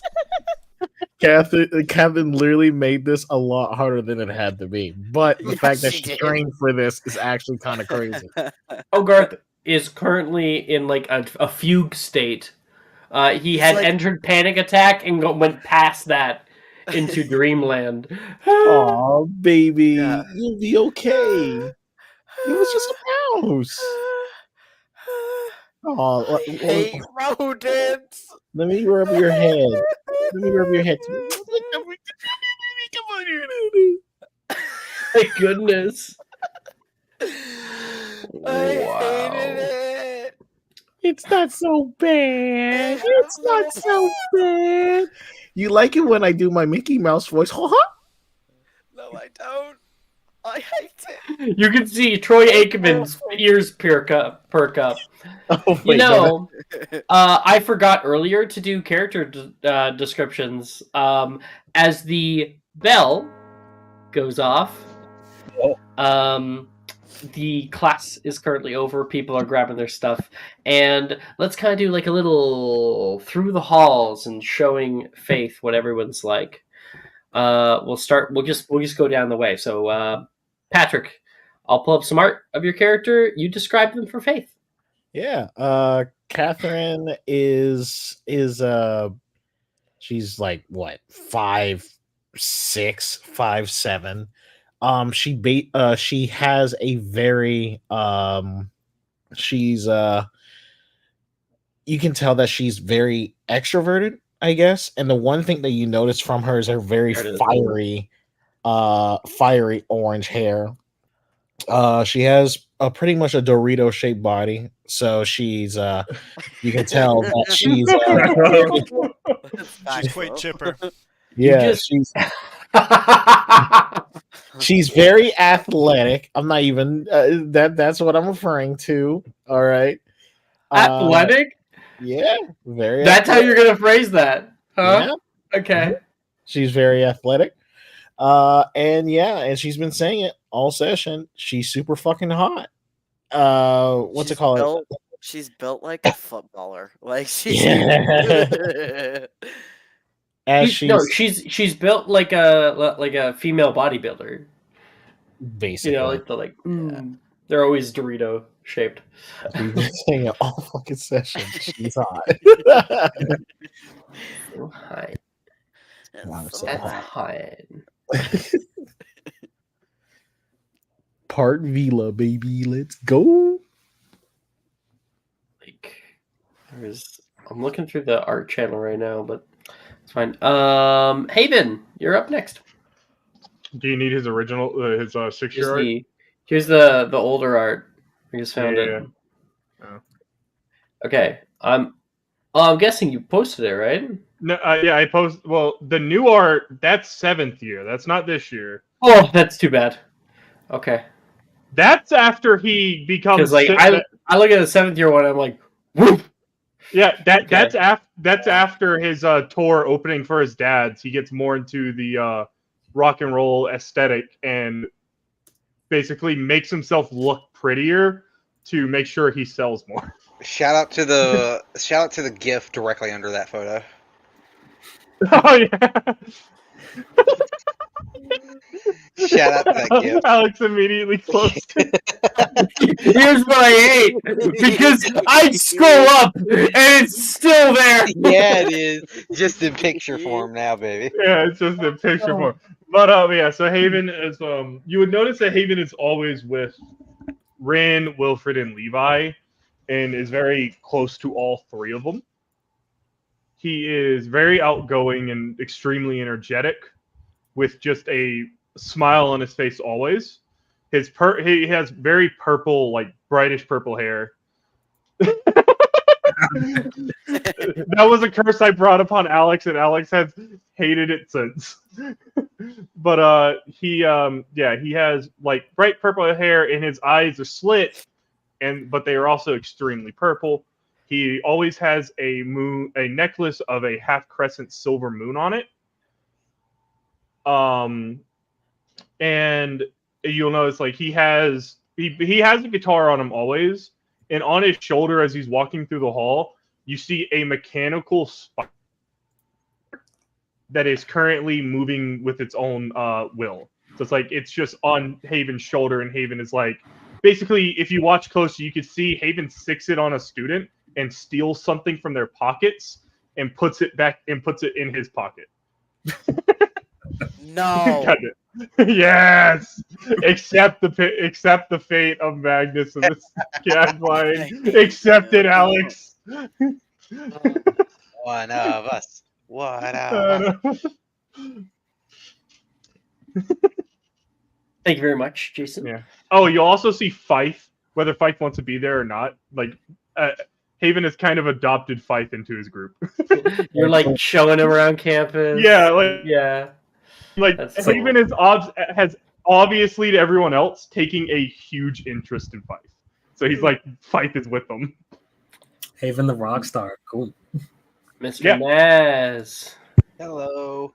That's pretty accurate to current Naz. Naz stands about 6'2", 6'3", rounded jawline, brown eyes, brown hair with a messy undercut. He is covered in jewelry right now. He has a earring of a sword going through one of his ears. He has the necklace with a snake charm on it. If you ever catch yourself like happen to see him casting a spell, you'll notice on one wand he has a feather charm hanging from the bottom of one wand, and then surprisingly on another wand that he uses in his left hand he has a shield. Well, no, it's a eye charm hanging off of the bottom of that one. He's very pale skinned right now and like sunken eyed and like really bad bags under his eyes right this minute. Dual wands, very cool. Yes. Akimbo. Then Liz. Yeah, so Liz has about average height, 5'5", I think. She has short red hair, side swipe like that, and blue eyes, and yeah, she's just Is played by young Kristen Stewart. Kristen Yeah, Stewart. I guess, yeah, I guess, yeah. But yeah, no, that's pretty much it. She's got like she doesn't no other distinguishing features other than just short red hair, blue eyes. I could see the similarity. She's just waiting for her sparkly vampire. No, she's too gay for Hard that, to- unfortunately. Okay, a girl vampire. A vampress, if you will. Yeah, sure, why not? Yeah. Hogarth. Yeah. Welcome, Hogarth Mark. is decently short for a dude. He's about 5'6", 5'7"-ish. He is Just like you. hmm? Short like you. He's taller than me. By quite a bit. Anyway, he's got ginger hair, very freckly, green eyes. And you notice that when he looks at you for a little bit too long, he always gets a twinkle in his eye, and you're like, "What the hell is that?" He is a little Slytherin guy, very friendly, a little bit awkward, kind of quirky. All right. Little, not chubby, but like he's like big boned, even though he's skinny. If that makes sense. Good thing. Broad.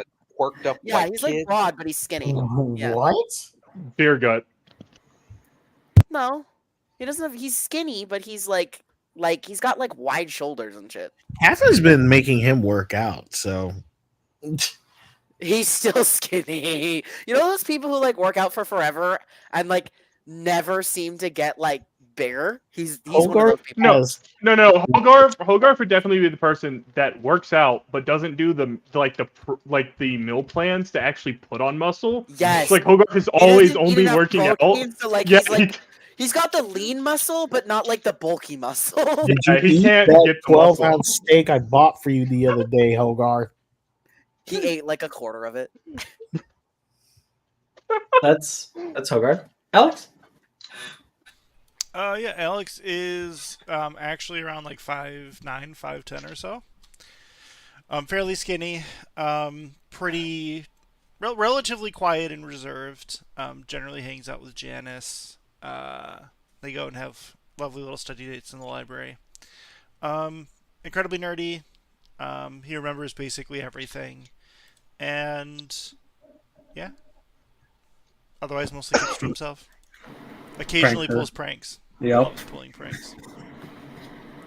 Great. Did I award you inspo? I don't think I did. For the whole rat thing, releasing it. Oh. You did not. I remember that. You did not award Mike inspo. Inspo. For the rat Okay. controversy. For Ratgate. Controversy. I've never managed to Ratatouille. successfully cast an attack spell on an original member of this game, and it really fucking frustrates me, not gonna lie. That is Charms. And up next, now that we have everybody's characters talked about, we have Advanced Potions. Damn, not in that. I'm in Not that. it. Surprisingly. Look, Advanced Potions. Yeah, Haven definitely isn't. Who said not in that? That was me that said not in it. I think But I'm the someone only else one did. not in it. Didn't someone else say it? No, Naz said I am in that surprisingly. And Sylvie, are you going? Potions. Mm-hmm. Sure. First time. Yeah. All right. These are Damn, good call. only one Potions left in out. class. You unroll a parchment. Potions. You unroll a parchment containing the formula for Amortentia, a greater love potion renowned for its complexity and potency. Its ingredients include the dew collected from a single rose at midnight, a strand of Vela hair, crushed pearl dust harvested during a lunar eclipse. What? One mandrake root aged exactly 33 years, and something called plasmatic essence. All measurements are made within a silver scale and are accurate to the grain. Up at the front of class, the vials and potioneering tools around your professor begin to lift into the air in an intricate dance as he begins his lab. And Faith, you will probably be surprised to note this is not Slughorn. Let me get art. This guy. Where's the art? There it is. Teachers.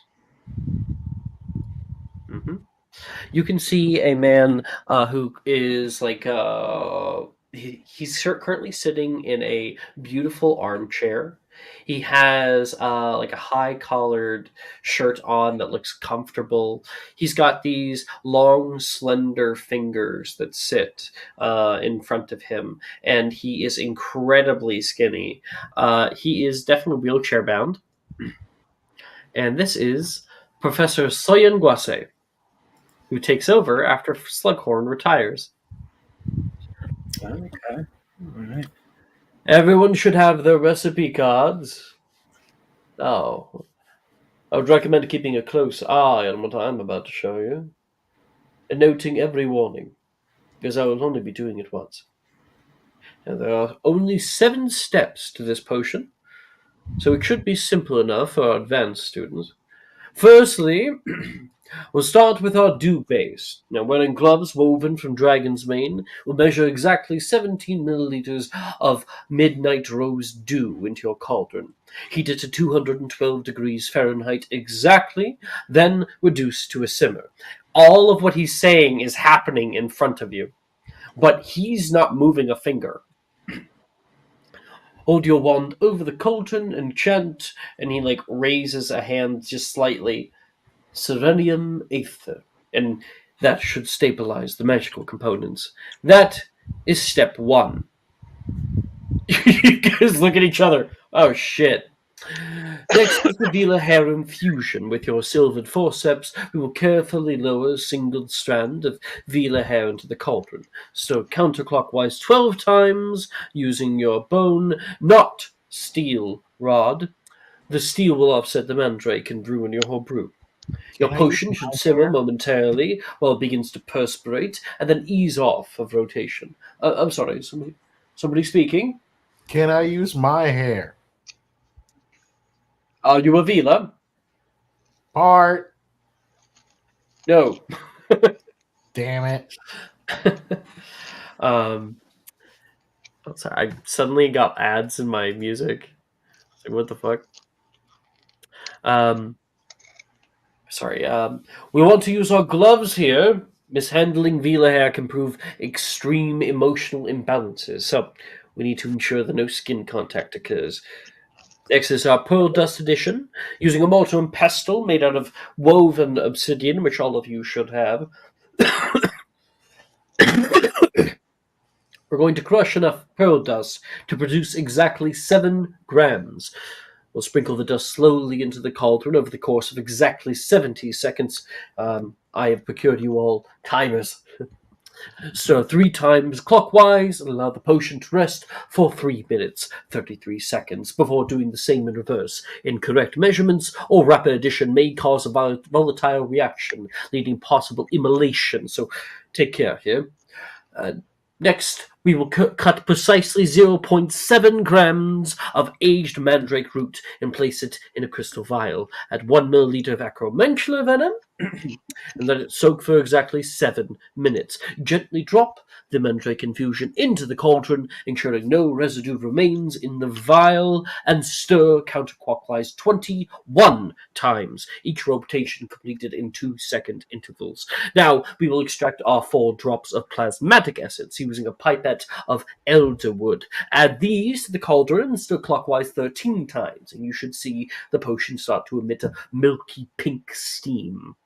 Now, we'll carefully adjust our heat modulation in the cauldron's temperature to 185 degrees and maintain this heat for, you guessed it, exactly 7 minutes, 7 seconds. During this period, recite the incantation Lucidius Ordo another 7 times to balance the elements. To finalize, we'll use a glass or crystal ladle and carefully decant the potion into a Durd flask. Then we'll seal it with mooncalf ligament and enchanted wax. And we are done! And you can see a completed potion sitting there. Everyone catch all that? How do you do this, but using the Imperial system? Catherine refuses.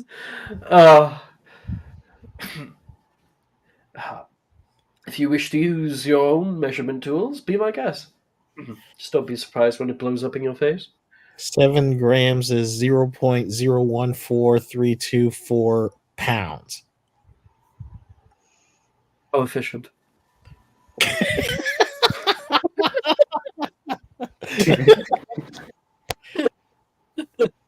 And everybody is going to make an investigation check to remember what the fuck he just told you to do. Bro. Yeah, right. That's rough for Catherine. Now, Can Keen Minders auto? if Keen Minds auto, yes, I have it right there. Keen Minds auto. Bro, are you kidding Yes. me? Yeah, it's called using your brain, Catherine. She's in advanced potions. She's never been asked this. Okay, It's almost like it's called advanced potions for a Yeah, It reason. it's hasn't almost stopped her from advanced. trying to answer it though. She's been in advanced potions for years now. Who failed the DC of 20 for that check? Well, I haven't Bro. rolled yet, so It's impossible for me to make 14. Yup. It's impossible for me to make that. 17. I can't roll. That's a 16. Subscriber, dude. Okay. Oh well, I'll Can't- re-roll well, it, but it's a 16. Can I Natural ask, 20. Can Haven be like in? Can Haven be in the window and give Sylvia D4? No. they're in the dungeon, the window. Hey, Haven's in the top of the classroom. He's in the grate looking down. Hey guys. Oh, wow. No. It's just a porthole and he's just swimming by. Gives a thumbs up. He's swimming in the river, just It like makes sense though, bro. He's a siren. Glass pipe that goes along the ceiling, and he's just. hey, he's a siren. What the hell is that guy doing? Oh, that's funny. You see a tail flash by? You can do it. Okay. We will. So then everyone's going to make me a potion making check, and you will do so at disadvantage if you have failed the investigation check. So, question for you then. I got a natural 20 on it, so I'm not taking a disadvantage. Oh shit! Disadvantage normally. Have advantage. Okay, so just normal roll. You got nat 20, right? Yeah. For the investigation, yeah. I'll give you 5 points to Slytherin as well. It's for 120 house points. Fuck you! Me. Joke's on you, joking. reliable talent. It's a 20 Okay. anyways. So I Catherine was is like, I don't damn. remember this. Well, you also Fuck get it. advantage on it, so you get to roll it again, Nas. Well, no, I normally have No. disadvantage on. He normally has potions, disadvantage. So Oh, it's just a normal. Yeah. Reliable talent, 20. Catherine is like, I don't remember. Fuck it. I'm just gonna make something. She rolled a 25.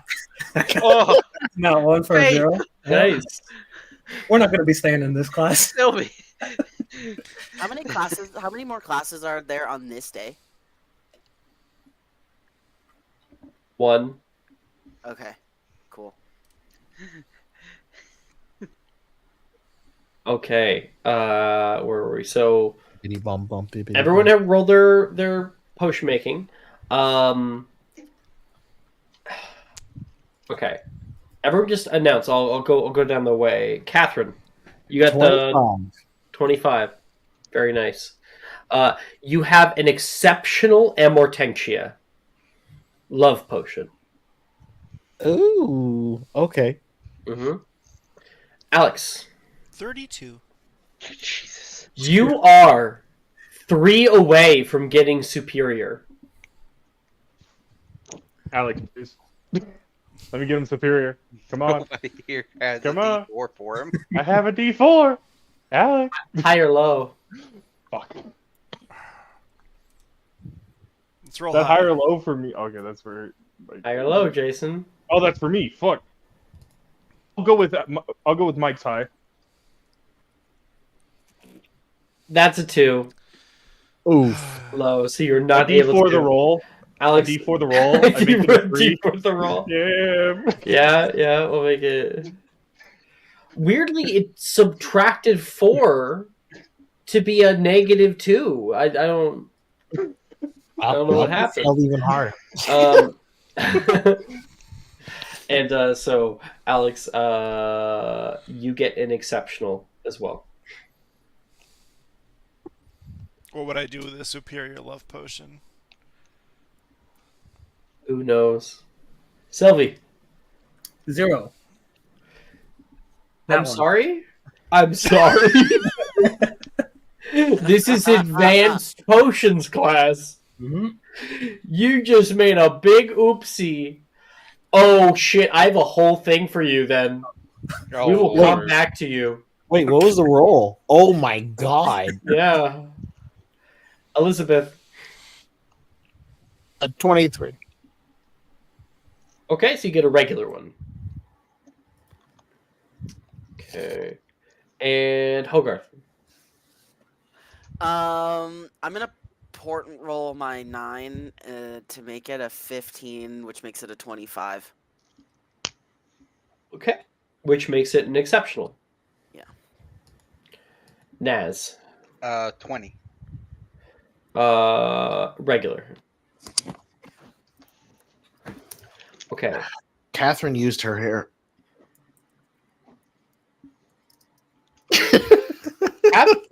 Okay, fine. Apparently yours is a little more potent. How do you spell the potion's name? Wow. AMORTENICA. TIA. Fuck. I couldn't keep that straight. But I will be finding it Thank you. in potions. So, let me list to you the potion Amortentia. It's the second potion in all the potions on the PDF. Oh, I wasn't Love potion, very rare. On top of that, I will state you don't directly get this. It is not allowed at Hogwarts, and so if you want some, you're gonna have to swipe, Doink it. Yeah. yoink it. But anyway, when a being drinks this potion, they are overwhelmingly charmed by the brewer of this potion for 1 week. Jesus. A exceptional variety makes it a month. The charmed subject believes the brewer to be their one true love and will perform any request the brewer asks to the best of their ability. All thoughts will be colored by a powerful obsession with the brewer, but their personality will otherwise be unchanged. This charmed effect can only be removed by the antidote to this potion, which is heartbreak teardrops. And then what the fuck happened there? I guess it's just the duration that changes.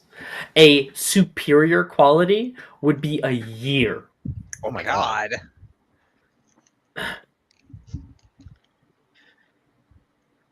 Yeah. Anybody going to try to swipe that? Absolutely. I'm going to wait for the moment Faith's potion goes completely sideways. Okay. Well, Faith, everything happens wrong. There were 7 steps to this, and in every single one, Okay, maybe not every single one, but in a lot of them, he warns against like certain things not to do because they have an effect. You have the effect of every single one. So, firstly, when you're doing your do base, you did not wear Dragon's Mane gloves. Your heat was a little bit too high, and then when you did the Vila hair infusion, Just barehanded it. Also, you borrowed you yeah Catherine's you hair. didn't have any gloves on, and mishandling Vila hair can provoke extreme emotional imbalances. So I'm consider that. happy. I'm pissed. Yeah. So, Sylvie, during your role play, we will have you roll a D. I don't know, a D2, and then you can just roll that whenever you want and mood swing wildly.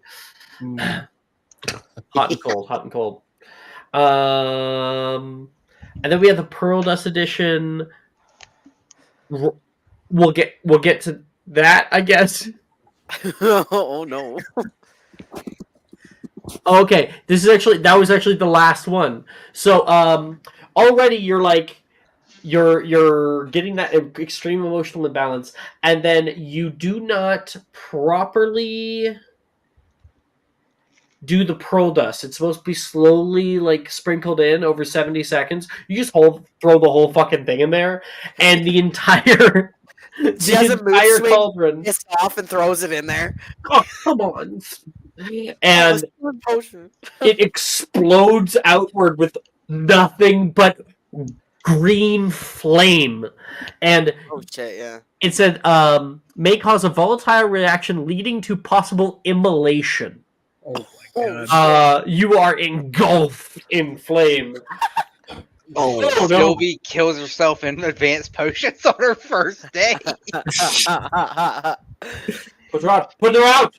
You yells towards somebody to Can I throw out like a first level perio. like Aguamenti? Just Actually, Perio. I think with everything going on and like all eyes on her, and then the explosion, and then the emotional imbalance, Oh no. this is gonna be like an auto defense mechanism. Oh no. Oh shit! Yeah! Holy fuck! Holy fuck! Okay, so you're like feeling like, no! I know oh what's coming. no! Oh shit! I don't know. Oh shit! Sylvie is currently on fire, and then you can see everybody like not sure of what to do. The teacher trying to get someone to do something because he's a little bit less mobile. You're like too far on the other side of the room, and people are stuck there. Sylvie, you close your eyes, yelling out in pain, and then you see all of the fire sucked away. Having nobody casted anything. But Sylvie, you have burns on your hand now. And everyone is staring at you. I don't think she'd be Yeah, that calm. she looks around, and then just after like a second or two, it just yells out like, "The fuck are you all looking at?" And she's gonna like almost like fucking bolt. Yup, but like Usain before she Bolt. does, Okay. there's I'd say like a piece of the like Obscurus kind of comes out and just smashes the desk in front of her. You're like, what are you all looking at? And then like you can see a nearby desk like just dilapidate next to her. And then she's gonna bolt. Potion inking time. Word. I think we're gonna sit this one out. You can hear Fife say. Should someone go get? I'll do it. And Catherine just like walks out. Right, that is potion. I got everyone. Yeah, I got everyone. That is a potions class. For sleight of hands, Alex, can we get advantage because of the distraction? Yup. Question.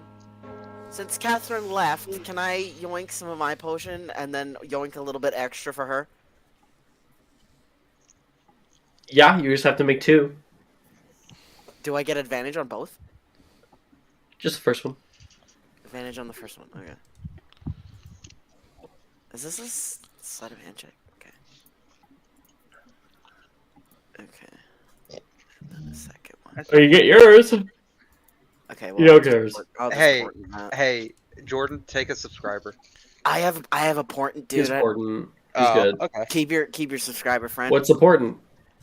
It's a 19 on the die, so it's a Yeah. 22. Okay. You get both. Alex, you get yours. Did you? Cool. That was unexpected. That was crazy. Did you see that? I'll have to ask. I'll have to, ask her about that later. A little moody, that one. A little. Just a wee bit. Before Did you get Ghoul some? study. Sorry. Keep going.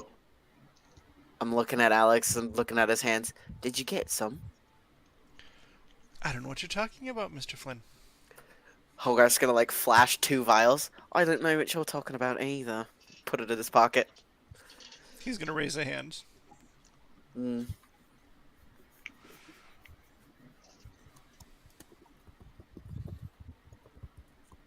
And then walk out of class, I suppose. Okay. Yep.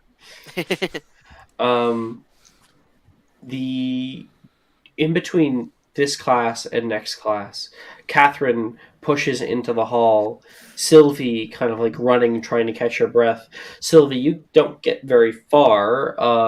You get just around the bend toward the vestibule of mischief until you stop to kind of catch your breath. You don't feel like there's anyone around you for a second. And you can feel this uncomfortable energy kind of rising up into your chest. And there is a sudden kind of expulsion of it. And it gets pulled back in. You focus, trying to squelch it down. Make me a charisma save.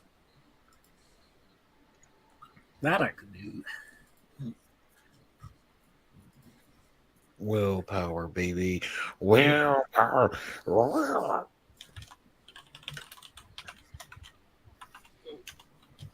22. You're able to pull it back in, and that's only too late when you can hear the kind of jogging. She saw you, she was running, and then she saw you, and she started jogging Catherine's footsteps toward you. Knock, knock, knock. A new kid. Everything okay? She kind of looks back. You need to stay away. Stay away. Well, then now I actually have to do the complete opposite. Everything okay in here? It's fine as long as you keep your distance. Oh, trust me, I've been hit with worse. I was pumped with the 6 alligators worth of acromantula venom. I don't know how the hell you're alive, but yeah. It's fine. It's fine. Look, what's going on? I can help. Listen, I know you just want to be nice and all, but we all have our let's just say inner demons, yeah. Might just start a little more visceral. It can't be too bad. I've probably heard worse. Naz died the other day. Damn, just throw my business out there. I'm not even there. My shit's getting talked about. What the fuck? All right. What? I'm not even gonna ask. Student. Yeah. Okay. Listen. Again. Appreciate the kindness, but just leave it. Okay, I'm not going to force it out or anything. But, you've already heard a lot about what happens in this school. And really, if you needed a tip from me, having people in your corner can definitely help out. Can't lone wolf it here.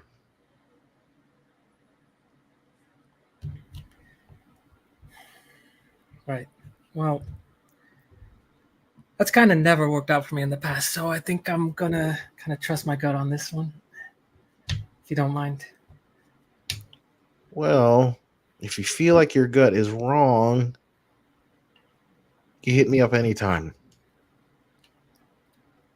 All right. Thanks. So, can I walk you to the next class? Are you guys going to Ghoul Studies? Yeah, come on, get up. All right. Fine. Straighten up your clothes. That little burnt mark over here. There you go. See? It's like nothing happened. The hell is with that class, anyways? Oh, well, it's something that's worthwhile. Making potions, you cannot believe what you can get away with. I honestly did something similar to what you did when I first started, but once you get through all the nuances and everything, it ends up being a lot easier, or it will come naturally to you. I have a feeling that's not going to happen, but I appreciate it. I mean, people used to call me one of the dumbest students in this school, and not gonna brag, but completely prove them wrong. Maybe you could do the same thing too. Maybe, but I'm not really here to learn about potions. What are you here for? I'm here to learn about other things. Vague. I like it. Say, is there a library around here? Oh yeah, there's a big library over there. You'll probably meet my friend Janice. She helps out a lot. She's really good at what she does. Maybe you can hit her up. Janice. Okay. Oh wait, I think I heard that name before. Wasn't you and the other student with the white hair talking about Oh her? yeah, her boyfriend. Still can't really believe that that's a thing. Yeah. Yeah, I hang out with Janice all the time too. She's one of my best friends. Honestly, if it wasn't for her, I wouldn't be where I'm at now. Look, how about you meet up with her, tell her that I sent you, and maybe you two can work something out. Yeah, that sounds like a plan. But first we have this other class, yeah? Yeah, ghoul studies. It's interesting. Are you afraid of ghosts, poltergeists, jinns, things like that? I ain't afraid no ghosts. No. I not really afraid of much these days. Well, then this class is going to be a breeze. Catherine throws an arm around you and kind of pulls you toward the next class. And let's just quickly get who's actually going. Ghoul Studies. We had Catherine, Elizabeth, Hogarth, and Haven last time, but Naz did not go and Alex did not go. Any change there? No, I'm still not going. Yep. Okay, Sylvie. I'm not taking ghoul studies. Well, the question is, would Haven be barred from ghoul studies after using the information last time to release the ghouls? That was never. Nothing was ever proven. So, all right, you got away scot-free. I'm good. You got away. The classroom is in the north courtyard area. It's adorned with little artifacts and paraphernalia associated with ghoul studies. It's buzzing with subdued anticipation. Professor Rojas steps up from the lectern. Her eyes scan the room, locking with yours for a brief moment. She gives you a little look, Sylvie, recognition of the new student. Her hair is put up, and she actually has glasses on right now. She looks very very college professory right now, rather than her usual like PA Mommy. physical education teacher outfits.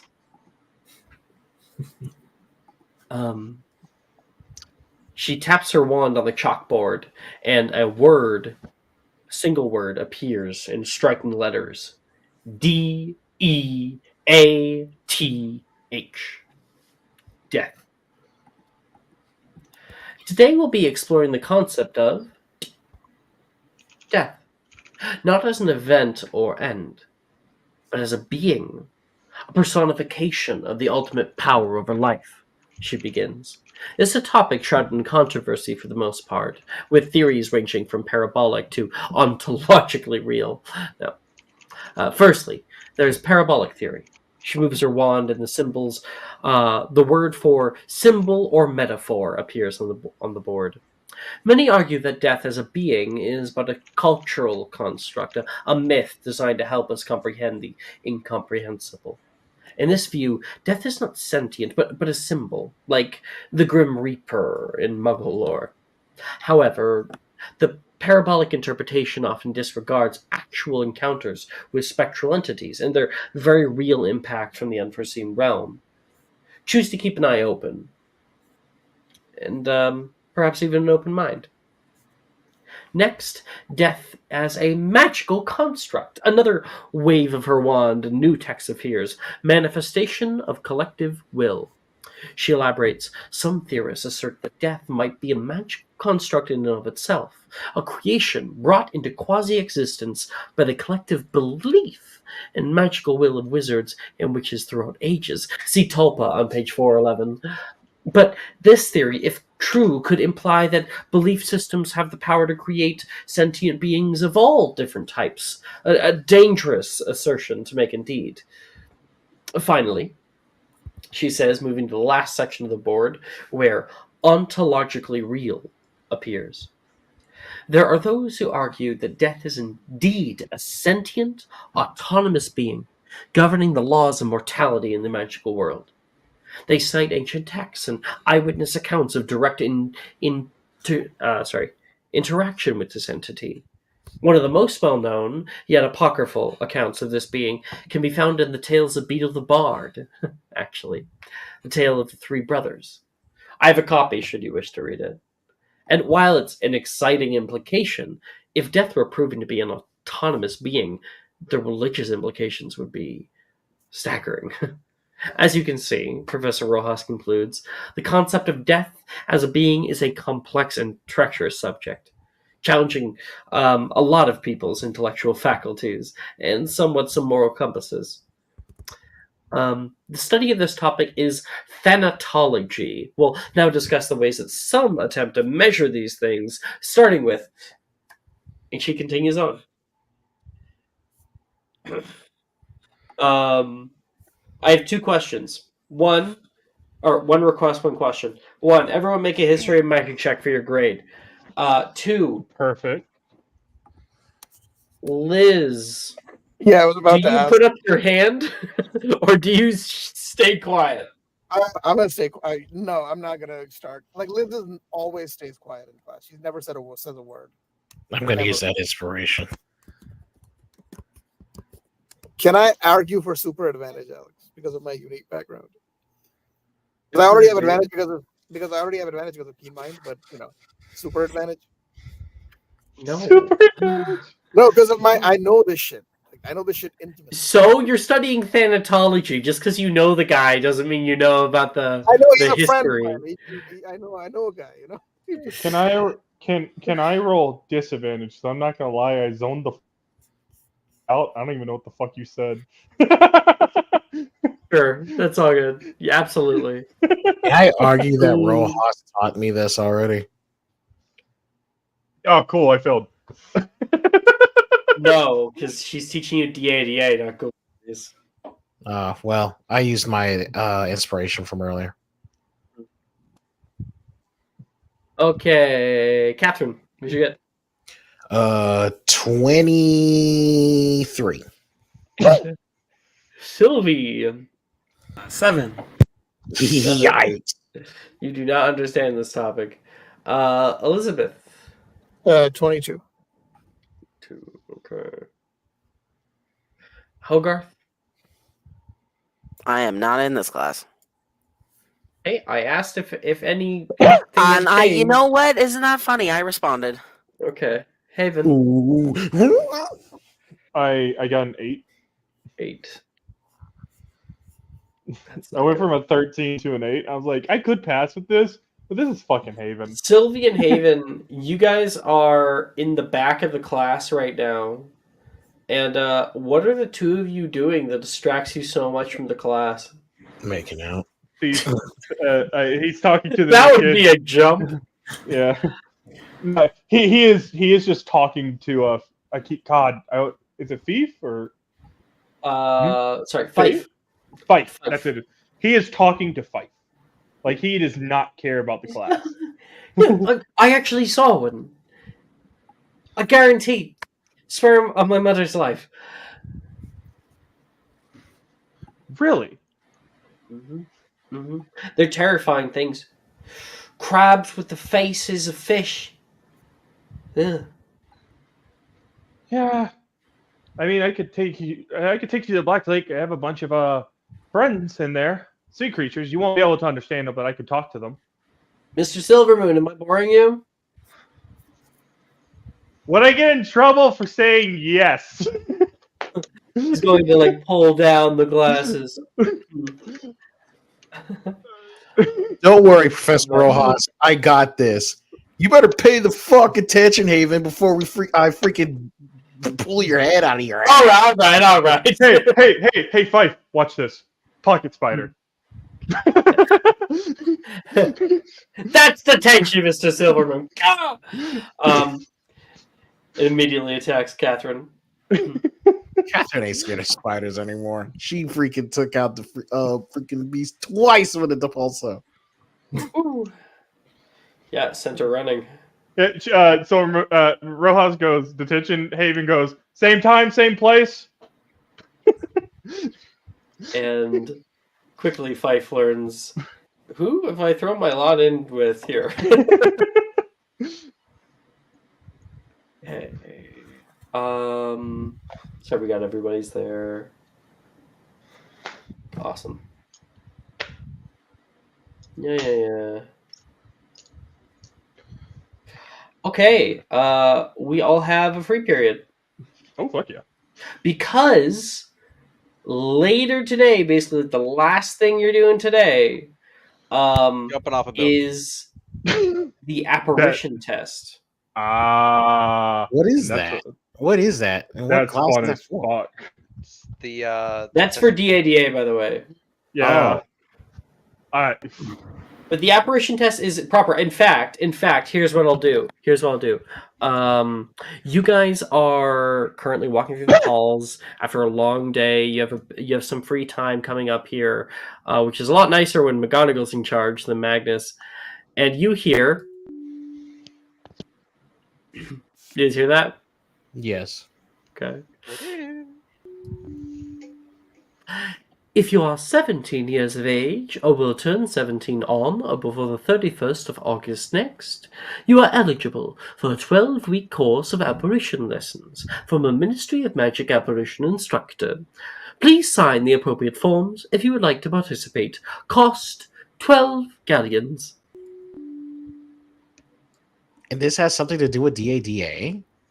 It's being done in DADA class in place of DADA class. Oh, so okay. This is how we get our apparition license.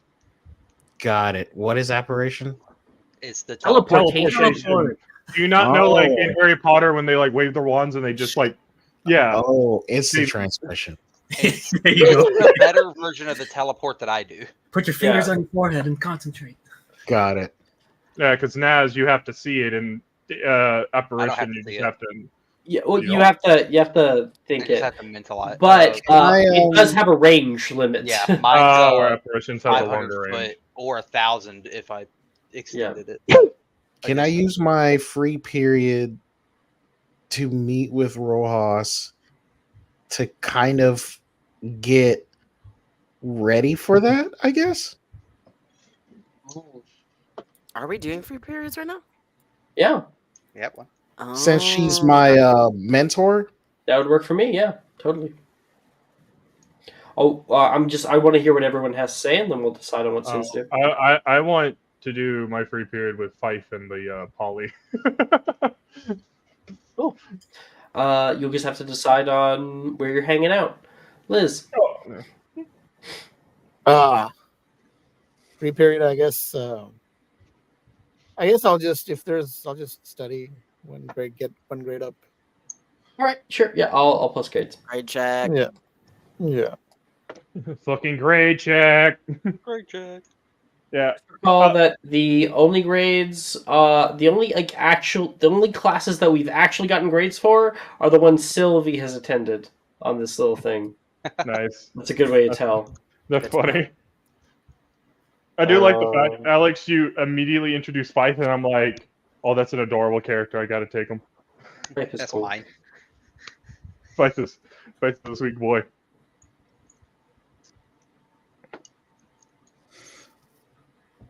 Okay, Great. I want to see how bad Haven's grades are. Let's go. I post it. That's one Mike. T. I would like They have a T in. to Oh, Tiff. research a few spells. Ooh, research a few. I'm guessing you have banked. I do have banked. Okay. look at all those O's. Oh. Go ahead, Mike. Alrighty. So the first one, I'll just send them to you. I'll put them in my hidden chat. Okay, we're gonna do that. You got it. Oh yeah, these are gonna be a little spicy. Oh, these are. That's not how that works, buddy. No, I want to create new spells. Yeah, creating new spells. That's different than researching spells. Sorry. Yeah. Okay. Well, So first you're step is creating a spell. research, right? Yes, and I understand where that. Yeah. I was like, what? No, it can't just be like one roll for every single one. Okay, so I'll just tell you the rolls. You know, it is a investigation check. It is a magical school magic check, and it's a spellcasting ability check. Each one requiring a separate free period. Yep. To do. Yep. Okay. While Mike's figuring that out, we'll come back to him. Sorry. What's the School of Magic for the first one? It's the associated. For this, yeah, you're asking me what it would be. I'll quickly read it. And for that one. Now, there's going to be some flavor change to this one. Oh yeah. But that would actually be a transfiguration spell. That's fine. So you need to have a +5 in transfiguration at least. I have a +5 in everything but healing. Cool. And I'm working on that one. Yeah. Nice. Okay. Jordan, what would you be doing? So, my dear friend Sylvie, she had a little outburst and a little something weird kind of flew out of her for a second, and I was like, I saw that. I actually have keen mind, fun fact, and I want to use my keen mind to go to the library and be like, what was that I saw? Let me see if I can find it. Okay. So you know what role that would be. You can make that preemptively. Naz? I don't know what role that is, I but okay. will be attempting to finish my spell that I was making, but thematically I'd be doing it during dueling practice. Sure. Okay, what do you have left? Just the spell casting check. Okay. You can try it again right now. Faith? Yeah. Sylvie's going to try and track down the headmistress. Ooh. All right. I think we have a few sort of out of the way. So Hogarth. Nah, I found it. I don't know what check you want me to do. You could make an argument either for history of magic or investigation, so I'm not sure which one you want. Let's do history of magic. You got it. 14. take my sub. I don't think it's Oh, high thanks, enough friend. to really figure it out. 15. Yeah. Is this a new day? Or is this the same day? D4? Same day. D4? Are you in the You're not library? there. Haven's everywhere. You don't know what he's up to. Unless, do you want to have your poly day in the library? Actually, you know what? Fuck yeah, I think it'd be fun to have Fife and all of them in the All right. library. We get kicked out. Okay, I'll take the D4 then. Yeah, Nice. take the D4. I want you to have this. 19. So we'll roleplay that, I guess. We'll roleplay Haven's help. Okay. Sure. Yeah, we'll do it right now, I guess. Sounds good. No, because I would have to do Haven scene. Okay, I'm this okay is to all not just getting all roleplay that. mixed No, I up. am Haven could okay literally to not walk roleplay it. in. Mhm. Haven could literally walk into the library, see Hogarth, goes, "You got this." Pat Hogarth on the back and go to it as Polly. I guess. Yeah, it's not that deep. Like, we don't need to Fine. roleplay it. It's fine. Because Haven would do that. He would just give people like pep talks and like cheer them on as he walks by, like, "You're doing great." And all right, so Hogarth, you end up doing great in finding some books that give you pause. They have illustrations, and you get the first glimmers of information about obscurial magic. Mm-hmm. Mm-hmm. Mm-hmm.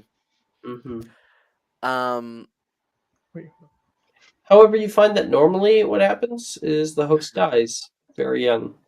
Which he's like, interesting. And he's going to take whatever book that he found on Obscurials, he's going to take it up to Pince and check it out. So that is Hogarth, check. And you step past Fife and Haven and Levi and Rin and Wilfred, and they're all hanging out. And Fife currently is sitting on a beanbag chair that's in some like back corner. So, what do you think? Wilfred says. He looks over toward Haven. Is it as good as Haven said it would be? It's kind of like, I don't know. It's weirdly comfortable and deeply upsetting. You just gotta take a second to get used to, but once you do, your body relaxes and you just go with the flow. You might just be a little bit too tense. With the flow. He kind of like sits down in there, and then Ren says, beanbag chairs are for multiple people as well. Something else to learn. And she's going to hop in. Woo! And he kind of almost vaults him out of the beanbag chair with her jump. Oh! I think I'll stick to regular chairs. Thank you. Or just standing. So how do you like being out of the woods, Fife? I know transferring from the ocean to land for me when I was younger was kind of difficult. You came from the ocean. Yeah, me and my dad lived in it for quite a while before, well, I got adopted by my dad's now. Is it one of those ship things? I've heard about sailing ships when I was little. Sometimes we'd see them off the coast. Yeah, so there's a very tidbit of a myth that goes with sirens that we sink ships. That is true. If you see a siren, plug your ears. My dad has sunk a ship before. It's kind of a reflex thing that we do when we see ships. We just sing and. It's fascinating. Utterly fascinating. You didn't answer the question, Wilfred says. And Fife looks over toward him. There's kind of an awkward silence for a moment. It's certainly different. The halls, big stone things. You stack stones on top of each other. You make houses. Wilfred looks over toward you, Haven. Oh, It's whatever, however you feel. I'm glad that you came here, Fife. You're really fun to be around. Wilfred looks like unsettled. Haven will like notice that, and like because he's just trying to make Fife feel comfortable, he'll like grab Wilfred's hand and gently squeeze it. Rin says, "I'm so happy you made it up in Hufflepuff. We're all kind of like one big family. Doesn't help when like half of us are dating each other." Yeah. It gets funny though, especially when we sneak Levi in the common room. Oh, you all are partners, Fife says with like wide eyes. Yeah, I'm dating all of them. We're all dating each other. Oh, so all together? Yeah. Levi says, "I'm not dating Rin. I'm not dating Levi." Huh, that's cool. Yeah, it kind of reminds me of my uncles. Your uncles are, well, it's a fairly regular thing in Saterland. So, what I'm hearing is you're not monogamous in any way. Oh, that's the thing humans do sometimes. It seems a little like selfish to me. Yeah, I know, right? Why would you not want to spread the joy that is you with other people? Like me, I could not keep the star that is myself away from shining with these three. Oh, we would never want to see that star's light be shunted out. You can hear Levi say, fawning over you, and then like rolls his eyes and slops down onto the beanbag chair.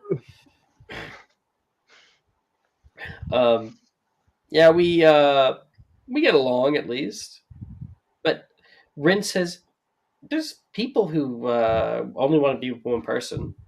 Like I know that like Billy and Brett, they're pretty close.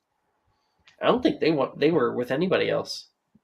No, they were. Yeah. Yeah, they stay like kind of like Catherine and Hogarth, where they're a very close knit relationship. Even though, yeah,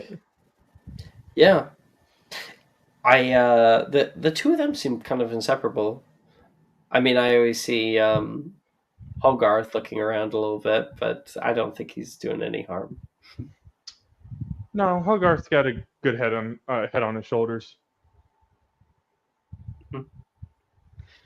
Yeah, wouldn't you know? Levi says, knowingly toward you. You don't know how much he knows. What are you getting at, Levi? Oh, nothing. Just that you're about as subtle as a train crash when it comes to your interest in him. Oh, I try not to be. I think probably the entire school knows I flirt with everybody. He's in a one size only relationship, Haven. You should just come to terms with it. Doesn't mean I can't flirt and just be cordial. I know nothing will happen. He flirts back, and it's one of these days, Wilfred says, you're gonna catch Catherine's hands. I can get away. I just got to make it to the sea.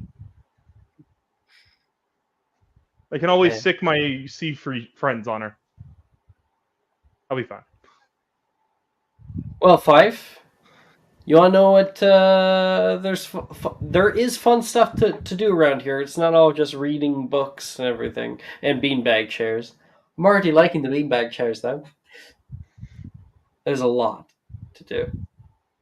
Yeah, like, do you like to cause chaos, Fife? Like a little, I guess, impromptu throwing of a party? We don't want to get him in trouble on his first day. A party. Yeah. And Wilfred's like, party. How I gotta add prepare. We gotta send out invitations. Gotta find a place, a venue, a DJ. Well, first off, hurtful. I'm all the music you need. Yeah, but then I can't dance with you if you're up on stage all night. Who says you can't? You forget. I can imbue one of my instruments just to play for me. You've been getting better at that, have you? Levi asks. Yeah. That's what this little guy is. He's currently has it affecting him, and like it's Arachne's little spider. And like Arachne will wave. Isn't that just something? It's certainly different than the forests. You're right. But yeah. You all have made me feel so welcome. It's odd that I still feel like I don't belong. Sorry a bit about that. You're fine. I've been there. Can you imagine what it was like for a siren to suddenly start going on land and start being out with the wizards? I wasn't like the first. I was chased out of Durmstrang because I tricked them. We lied and said I was pure blood, and I was chased out once I found out I was a siren. Sorry, there's so much stuff about your world that I don't I've never heard of. Durmstrang? Oh, yeah. I guess that's a bit, eh? And pure blood. With some. Don't you have kidneys for that? No, purebloods are people who are full wizards, not magical creature and wizard, or a normal human and wizard. Normal humans can't cast magic. Ooh, yeah, I always do that. We're always told not to go by the Muggle settlement. Yeah. I got in trouble a lot in America for that. I was caught using my siren song in public to basically cause a riot. So I wasn't very well liked in America. And I do have to say, Wilfred says, I know, fucking Levi, because Levi's here. Levi's like, I do have to say, it's even if you're someone like me, I was born with all non-magical parents. I'm still a full wizard. I guess there's a weird view society has on it. It'll never affect you, Fife. And if anyone tries to say anything about it, I will deck them with a guitar. So you must be some kind of half-blood. Just in the way that you have wizard heritage, or else you wouldn't have been accepted here. And satyr. Apparently more satyr than wizard. It's all I've ever known. He says, I suppose there was some odd things past few years. Little magics going off. I guess I know what it is now. Yeah. I mean, it happens at random points. The magics can go wild. Rin says, you never learned any magic before now? No, not really. It doesn't make any sense, Rin says. Normally something bad would happen. I hear people get really sick if they don't actually learn properly how to wield it. Not me. Maybe satyrs are different, Wilfred says. Could be. I know that was one of the reasons why I had to go to Durmstrang, is because my dad couldn't teach me how to properly wield the magic, and I ended up getting sick, and we were only in Russia at the time, so I had to go to Durmstrang while they were there touring. Yes, my dad. Fife says. When's the party happening? Oh, if you want, I can make it happen now. I don't think it's quite enough people for a party. Oh, don't trust me. I just got to get a little fast delivery girl to put out some invitations to people who frequent my chaoses.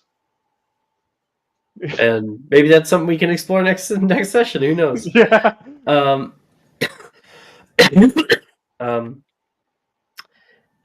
Liz, do you know which class you want to work on? So I have 4 banked. So Fuck yeah. Do them all. Yeah, if you want to do ones even though we haven't done yet, you can. I just put a little asterisk and I preferentially grade you. Okay, yeah, let's do that. Yeah, and I do want to talk to Gemma. That's the non-mechanical thing. Oh wait, can I use multiple downtimes? Yeah. If you have Oh, them banked, yeah. I have Yeah, 8 you have it, fucking like, yeah, banked right now, Then my you should guy. be- Then you should be using them, yeah. Hold on, let me try the spellcasting ability check again. Hey Liz, you tell me. Well, whichever ones we took today. Actually, anyone that I have an E in, basically. Transfiguration you did take today, and you have an E. Yeah. Yeah, so make that an O. Okay. And potions, And make that then potions. potions, we'll make that no. And And then we make have that- preferential grading for herbology, arithmancy, or ancient runes. arithmancy and ancient runes. So that's 4. Okay, so you're gonna actually roll for these ones. Do I have to roll? It's with keen mind. It's about where the preferential grading is put. Okay, so what am I rolling? So ancient runes, you will be making a history of magic. Oh no, sorry, ancient runes. You'll be. Was that ancient runes? No, that's arithmancy. You're gonna make an investigation check and a wisdom check. Investigation for arithmancy, right? Yes, and wisdom for ancient runes. Okay, 31 for arithmancy. Mm-hmm. And wisdom, just straight wisdom? Yep.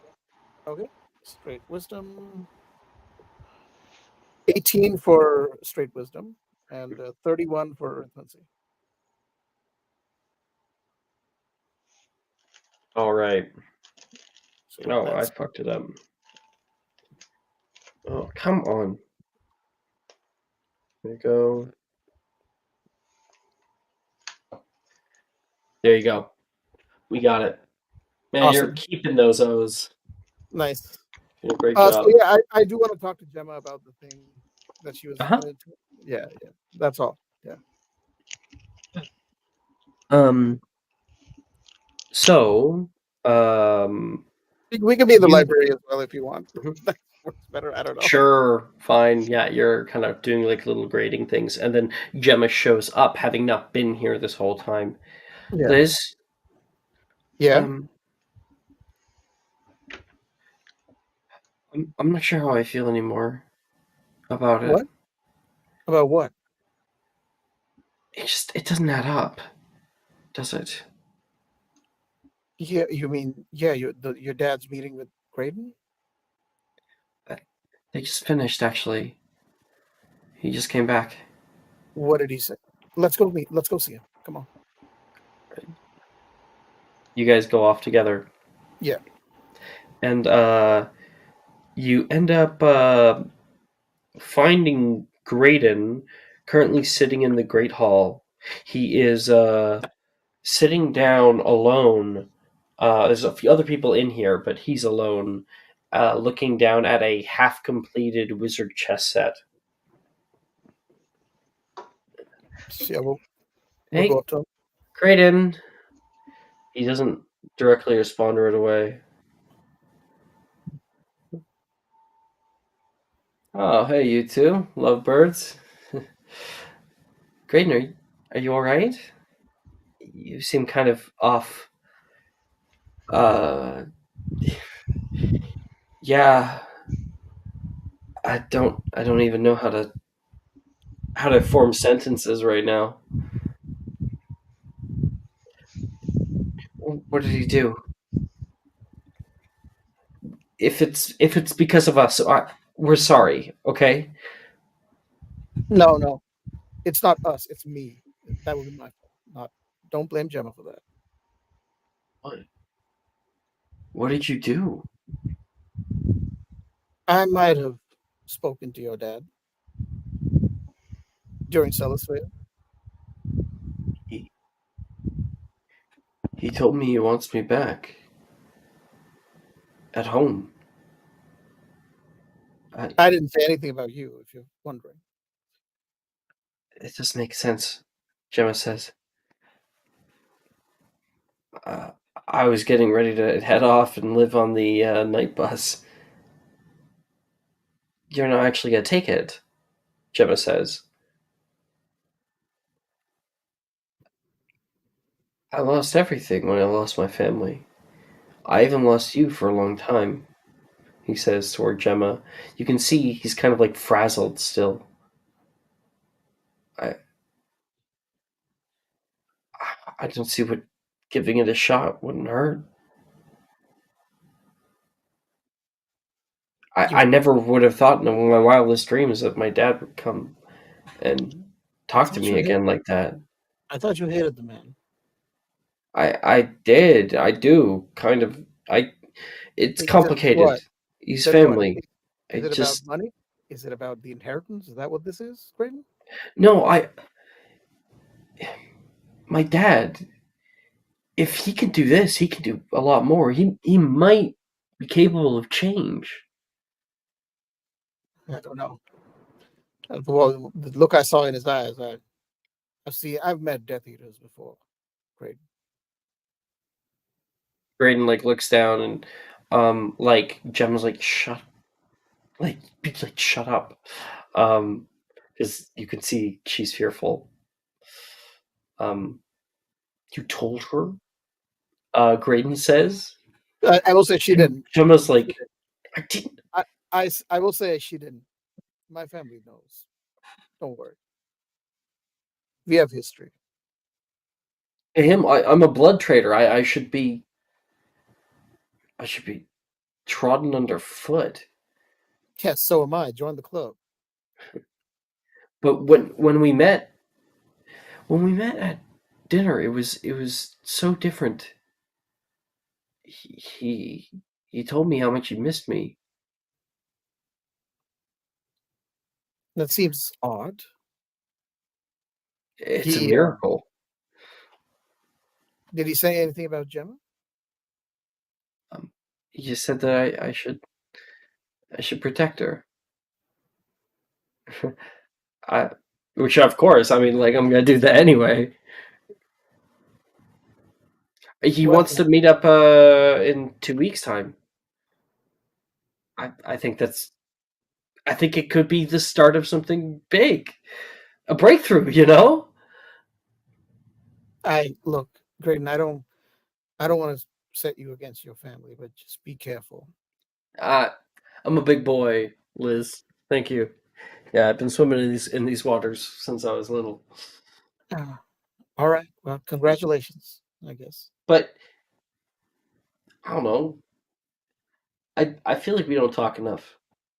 You're always with Gemma, and Gemma obviously likes you.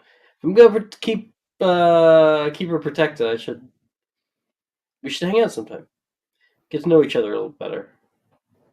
We should, yeah. I have done 2 downtimes with him, by the way. I know. So, okay. So I'm talking about in game. We should hang out more. Yeah. It's like okay. So I'm gonna say, well, yeah, we should, but all right. Well, if you think, I mean, it's your father, so you know him. You probably know him better than I do. So if you think he's We can scheme. I look. I just want Gemma to be able to live her life the way she wants without interference from him. I want no part of any scheming. If he could be persuaded, maybe we wouldn't have to hide. I don't know. I don't feel right about this. I far be it for me to intrude, but I feel like as Gemma's partner, I should be there. Sorry, can you repeat? Oh, I don't mean to intrude, but as Gemma's partner, I feel like I should be there when you meet him.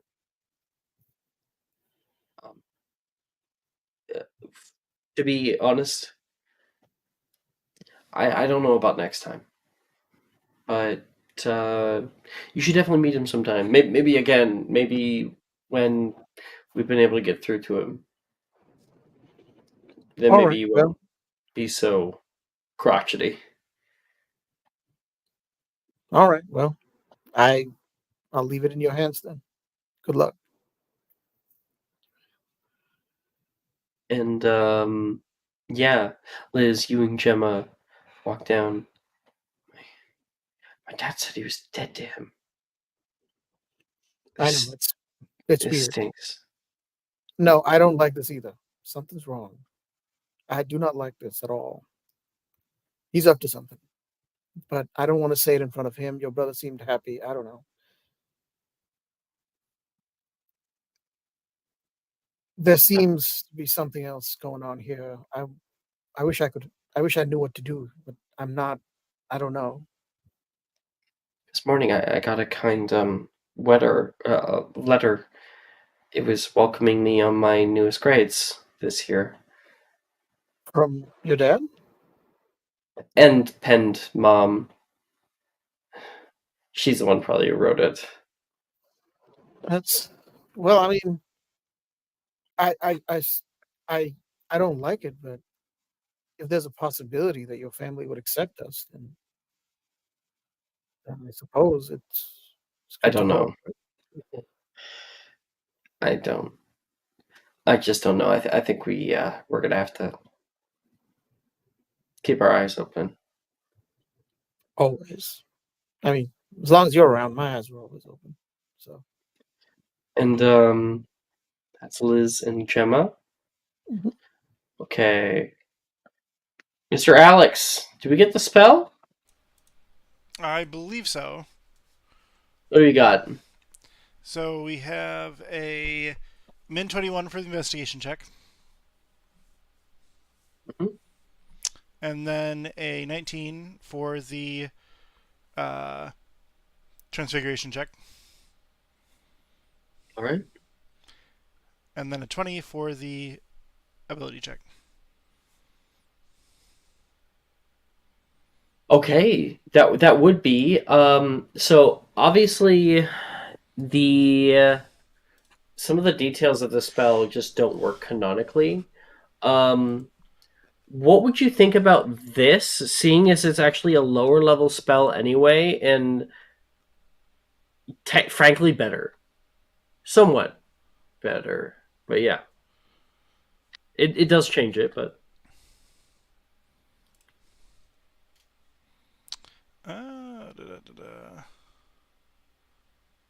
because the whole time thing on the first one just does not work like canonically. I was thinking like temporary, like vanishment, and then Yeah, I think like a summoning. yeah. Either way, I think that would be good. Do you have Yeah, any problem with that? that works for me. Because it's still like boop, goodbye. Yep. Okay. So you have that spell. You can call it whatever the fuck you want. Alrighty. And then I see you're working on another one. Yep. Okay, let me quickly read it.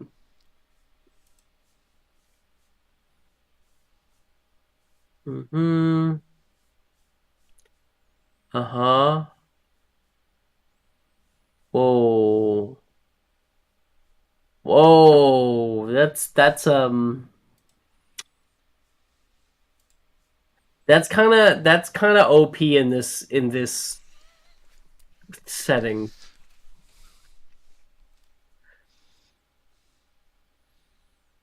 He was with you. It's 10 minutes. I don't know if I can, like, is there a way I can like nerf this at all for this game? Even just a little bit. Yeah, I think if you want that one, I'd be willing to give it if we change it to a 10-foot radius. I think that's fair. I mean, to be fair, this group could use more offensive spells because we. This is not an offensive spell. I was about to say, what are you talking about? We need more offensive spells. I am the offensive spell. Boy, you died. I don't want to hear shit. Yo, I fucking jump all the Okay. time. Did you make the rules for that one too? Yes. And this one would definitely be like a charm. Yep. So that's what I assumed. I have for that one a 30 for the investigation. And then I fumbled the first check, but I got a 23 on the second charms check. And then a 24 on the intelligence check. sounds good to me.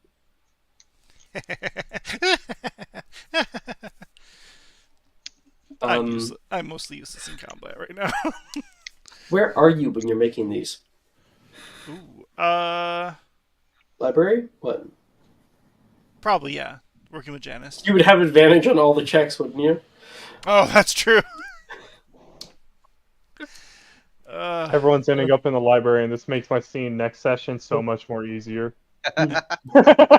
This is working out perfectly. Alex, you're on the completely different area of the library than them, and like Janice I heard plops the by, sexy talk, and I'm like, let's go, Janice.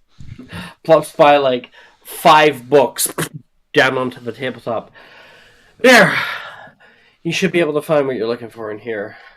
This has to do with warding charms. Whew. Oh yeah. It sucks that they don't have like the bell gargoyles anymore, bringing the books in. Hey, It's a I will taken by take. hand. I'll take the fact that we have books in this library as a victory of its own, dear. Yeah, but now I'm gonna have to get as jacked up as Catherine in order to carry all these. And Alex, do you have history? Do you have a keen mind? Yes. Nerd. You didn't realize until now that she's bringing it up. No books are automatically putting themselves back or taking themselves out right now. Normally there's like books flying around. Nope. Normally you could put a hand up and a book will like come down toward you. Nope. I wonder if Magnus fucked that up too.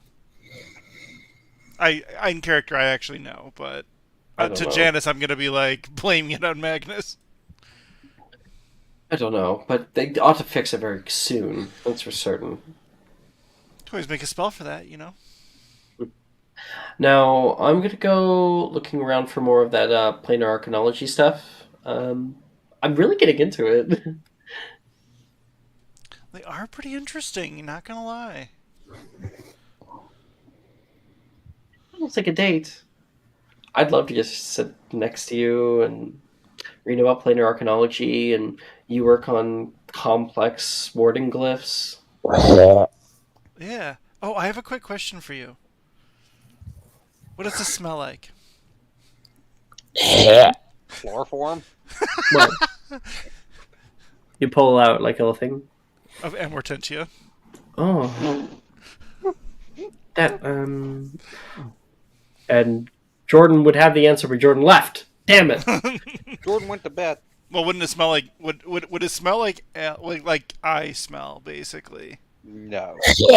No, I think it has its own set smell, so I think that's just No, something you might... Amortentia has the smell of the person you love.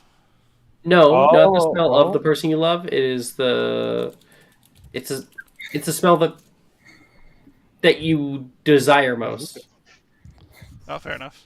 Yeah. So probably the same thing as Alex's. It's probably, like, here's a great smell, a fucking great smell.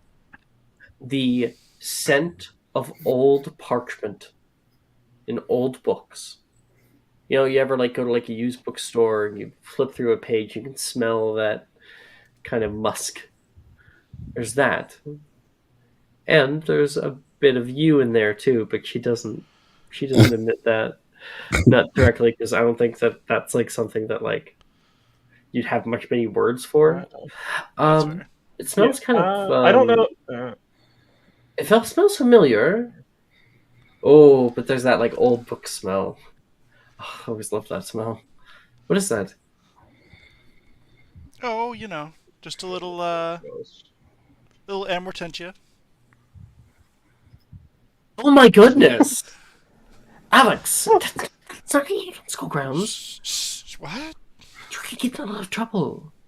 No one knows what this is. This is just a perfume. I'm gonna take you. I brewed it. It's exceptional. I couldn't just leave it to be vanished. It's from potions class. There was at least 7 different school rules that you are not following right now. If it was Amortentia, which I was wrong. It's not Amortentia. It's just perfume. Alex, do I look like I was born yesterday? Uh-huh. You look as beautiful as if you were born yesterday. That's Weird. personally Weird. weird. Really weird. I think you should discuss that with a therapist. Your Weird. Professor Bruce is really good for that, actually. But I have so many other topics to discuss with my therapist. Hmm. So add it to the list. I'm gonna go get my bugs. But you never know. These days, you never know. That locked up. Well, yeah. Oop. You give it a sniff, and what does it smell like? Oh, same thing. I definitely know that it smells a bit like Janice. Alex is head over heels. And nose. I had something. Oh, right. Alex, make me a perception check. Percepto. Ooh. Can I steal from someone in this? 24. You feel... You have a glass of water that you've been sipping at. Or maybe something else. A bit of root beer. I don't fucking know. And Vodka. orange juice. You can see a little ripple move along its surface. And then again. And then it kind of like stays for a second. You don't feel anything. You place your hand onto the table and you can feel this very slight tremor. You get flashes, uncomfortable flashes of memory. And then Janice comes back with a few more books. There we go. You just love doing that, don't you? Couldn't Daring you. just Yes. place them. Couldn't just place them softly on the table while I'm deep in thought. She's going to lean forward from behind you. No, because I like the way you look. She's going to give you a little kiss on the cheek. He's gonna blush. Temporarily, all thoughts of the school's destruction wiped from his mind. And she'll sit down next to you. And you realize this is a date. Is there a fireplace nearby? No. Ain't no Why? fire in the library. In a library. That's a hazard so goddamn quick. That's the worst thing to have in a library is a source of fire. That fire goes out of control once. I'm sure there's That protective library's enchantments on the gone. fire. It's a bunch of fucking flammable old parchment. Yeah, no, there. Well, I mean, in Hogwarts Legacy, there is like a fire on the ground floor, and then you have to use Glacius to turn out the flames, and there's like a little hidden room inside. I'm pretty sure it's just there for that hidden room, and that's the Yeah. only reason it's there. But it Fucking technically, fire in the library. it technically exists. No, No, it's fine. It did exist at that time, at that year. You know what? Then I will pull out a cup of hot chocolate. I now always have a hot chocolate for emergencies. Do you keep chocolate in your pocket? Yeah. Alright, that's you. Naz, did we get your shit done? Yeah, I got mine. Okay. I originally rolled and I got a 12, which was a failure on that check. But then I rolled it a second time, got a natural 20 for 27. So Fuck yeah. you got it in. Awesome. Which spell is this? I have to That just double check. Be the Wait, I think I got it right here. Because we changed it. the We brought down the DC. damage on it.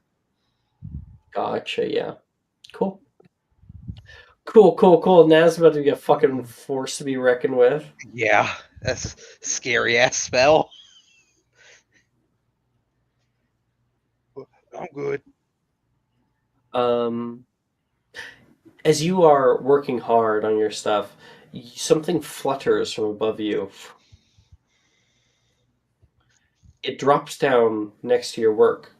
You can see a little pink cutout card. I'll curiously open this up. And it says, oh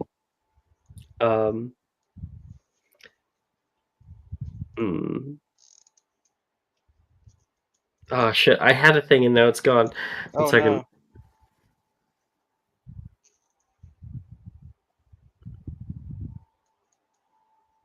I think, yeah, I think that's what I had in mind. You find the card and it says like "read me" on the back, and you flip it over, and it says, "Try your best, all my love. Oh. You have been sent a little card, a little post-it card." Aw. And that kind of like fires Naz up a little bit. He was feeling like he was frustrated at first because like he's been trying to spell for like a month and he did it again and it just failed and it finally went through. It's like, God damn it, yes. And when you hold like the card in your hand and look down upon it, that's nice. The card suddenly changes. And in your hand, you hold a small bag of your favorite candies, which are I got fucking the what are they called? Licorice wands. I think that's what they're called, licorice wands or something. licorice Yeah. ones. Yeah. Yeah, it's just a thing of licorice wands. Oh. It's a little like tag. Have fun with your terrible candy. Chewing into like bites into one. Like she's too good for me, I swear. And Sylvie, what did you want to do? We're gonna try and find the headmistress. Right. Okay. You know what? We'll probably have that be the last scene. Catherine, what are you doing? I was going into Rojas, Thank getting you. Rojas's mentorship to get a better leg up during the apparitions test. So, right now, Rojas and you are in the apparition test room. It is empty, but it's the only room in Hogwarts so you can actually apparate within it. Rojas says, "Again, come on, it looks like you're not even trying. You're on the other side of the room. It's like a big, flat, open space." Oh, Professor, this is a lot harder than I thought it was going to be. It's not like the anime at all. Are we here for whining? Is that what we do when things are hard? No. No. We gotta... No, okay, I'm not gonna do this. We gotta... I was gonna say pump it, and then she plays the Black Eyed Peas Pump It song. Oh, God. Pump it louder. Pump it louder. Louder. Pump it Turn louder. on the stereo. Press the stereo right. Yeah. So I'm she's gonna got try that on the gramophone disc that she turns on. Hot Licorice begins playing. Oh, God. The Black Eyed Peas. No. Catherine, make me a spellcasting ability check. It's destination, deliberation, determination. Say it with me 3 times. Come on. Is it? I what?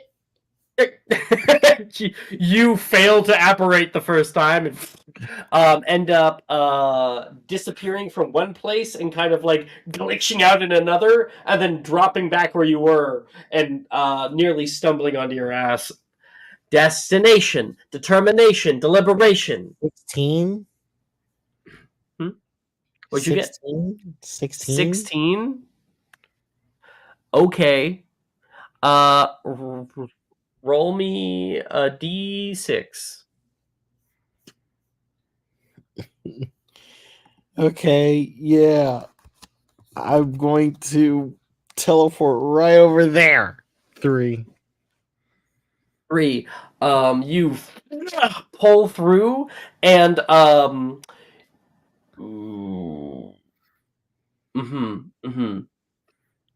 you arrive, you believing that you have properly done it. I did it. I did it.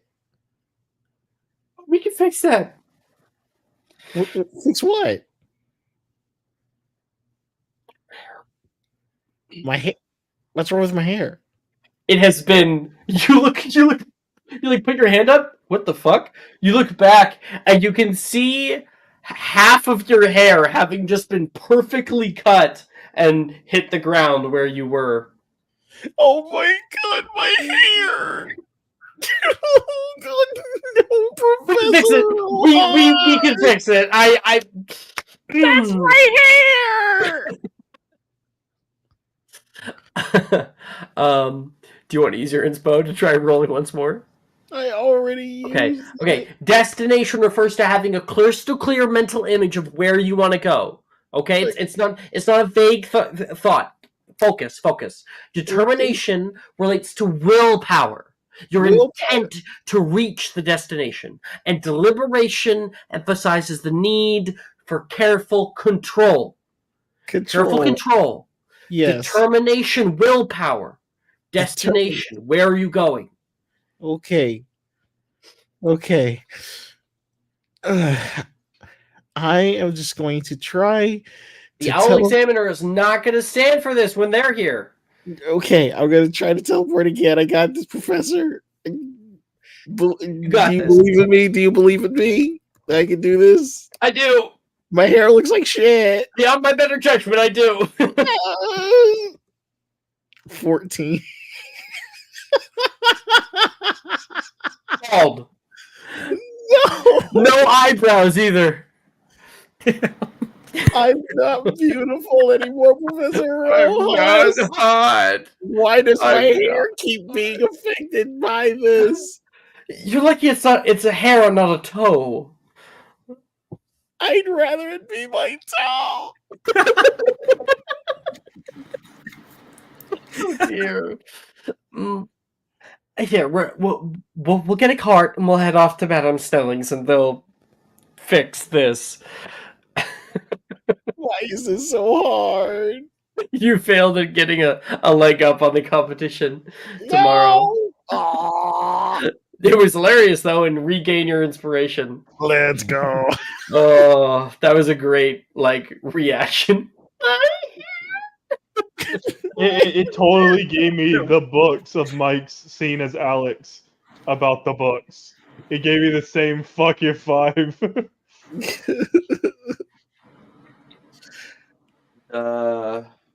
We have I think just Faith left. Sylvie.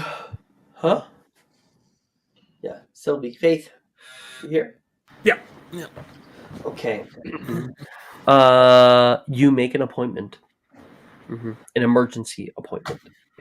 You currently sit in the lobby room, in the office. You got your one bag with you, and you can see Danica Black, currently with reading glasses down over her nose. Not an old woman, just needs reading glasses. Is typing on a typewriter. Ting ting ting ting ting ting ting ding. Ting ting ting ting ting ting ting ting ding. And it's oh my goodness, the noise is starting to get to you. Do I see as you're waiting here? Waiting? You're the only one here. God.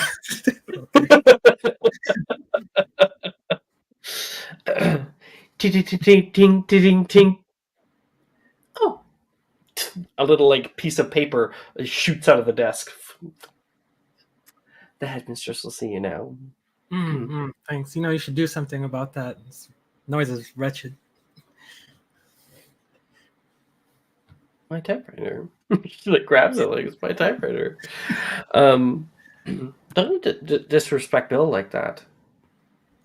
He's a contributing member of society. Well, sometimes contributing members need to retire respectfully.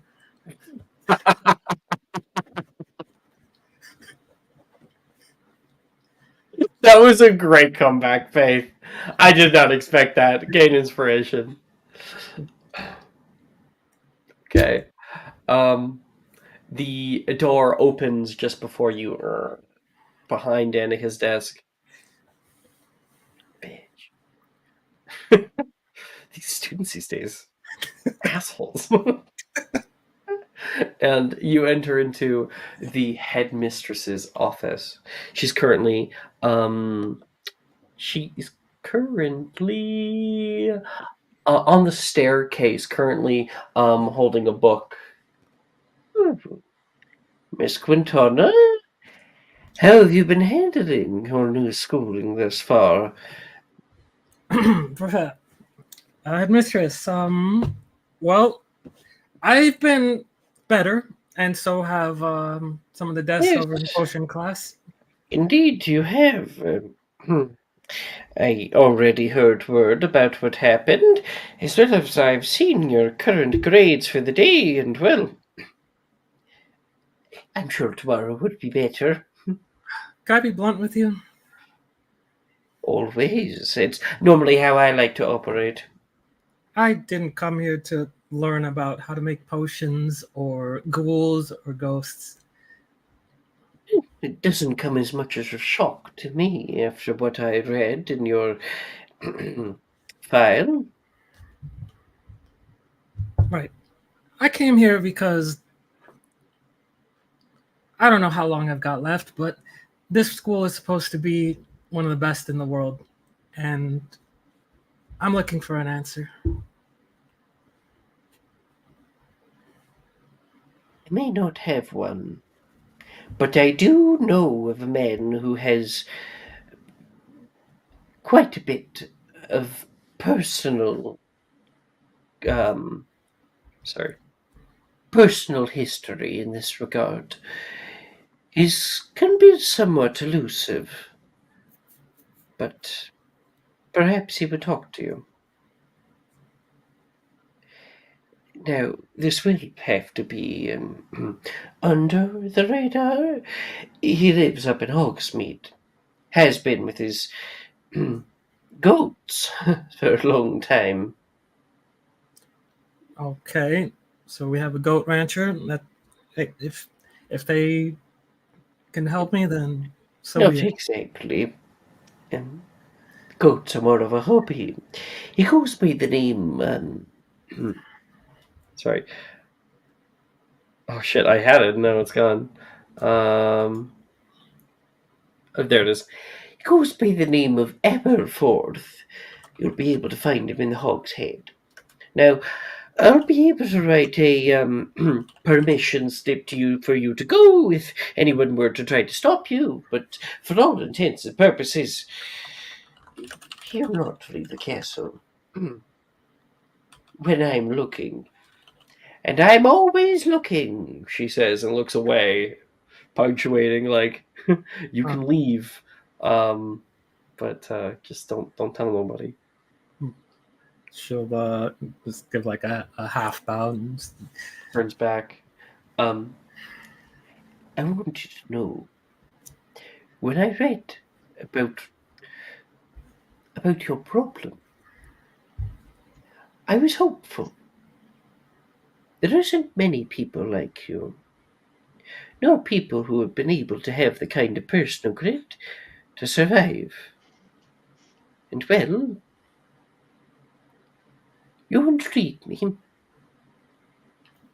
You inspired me, Miss Sylvie. I hope to help, if I can, either by proxy or personally. We'll figure this out. I appreciate it, headmistress. What can I say? I guess I'm just too stubborn to die. Put that on my gravestone.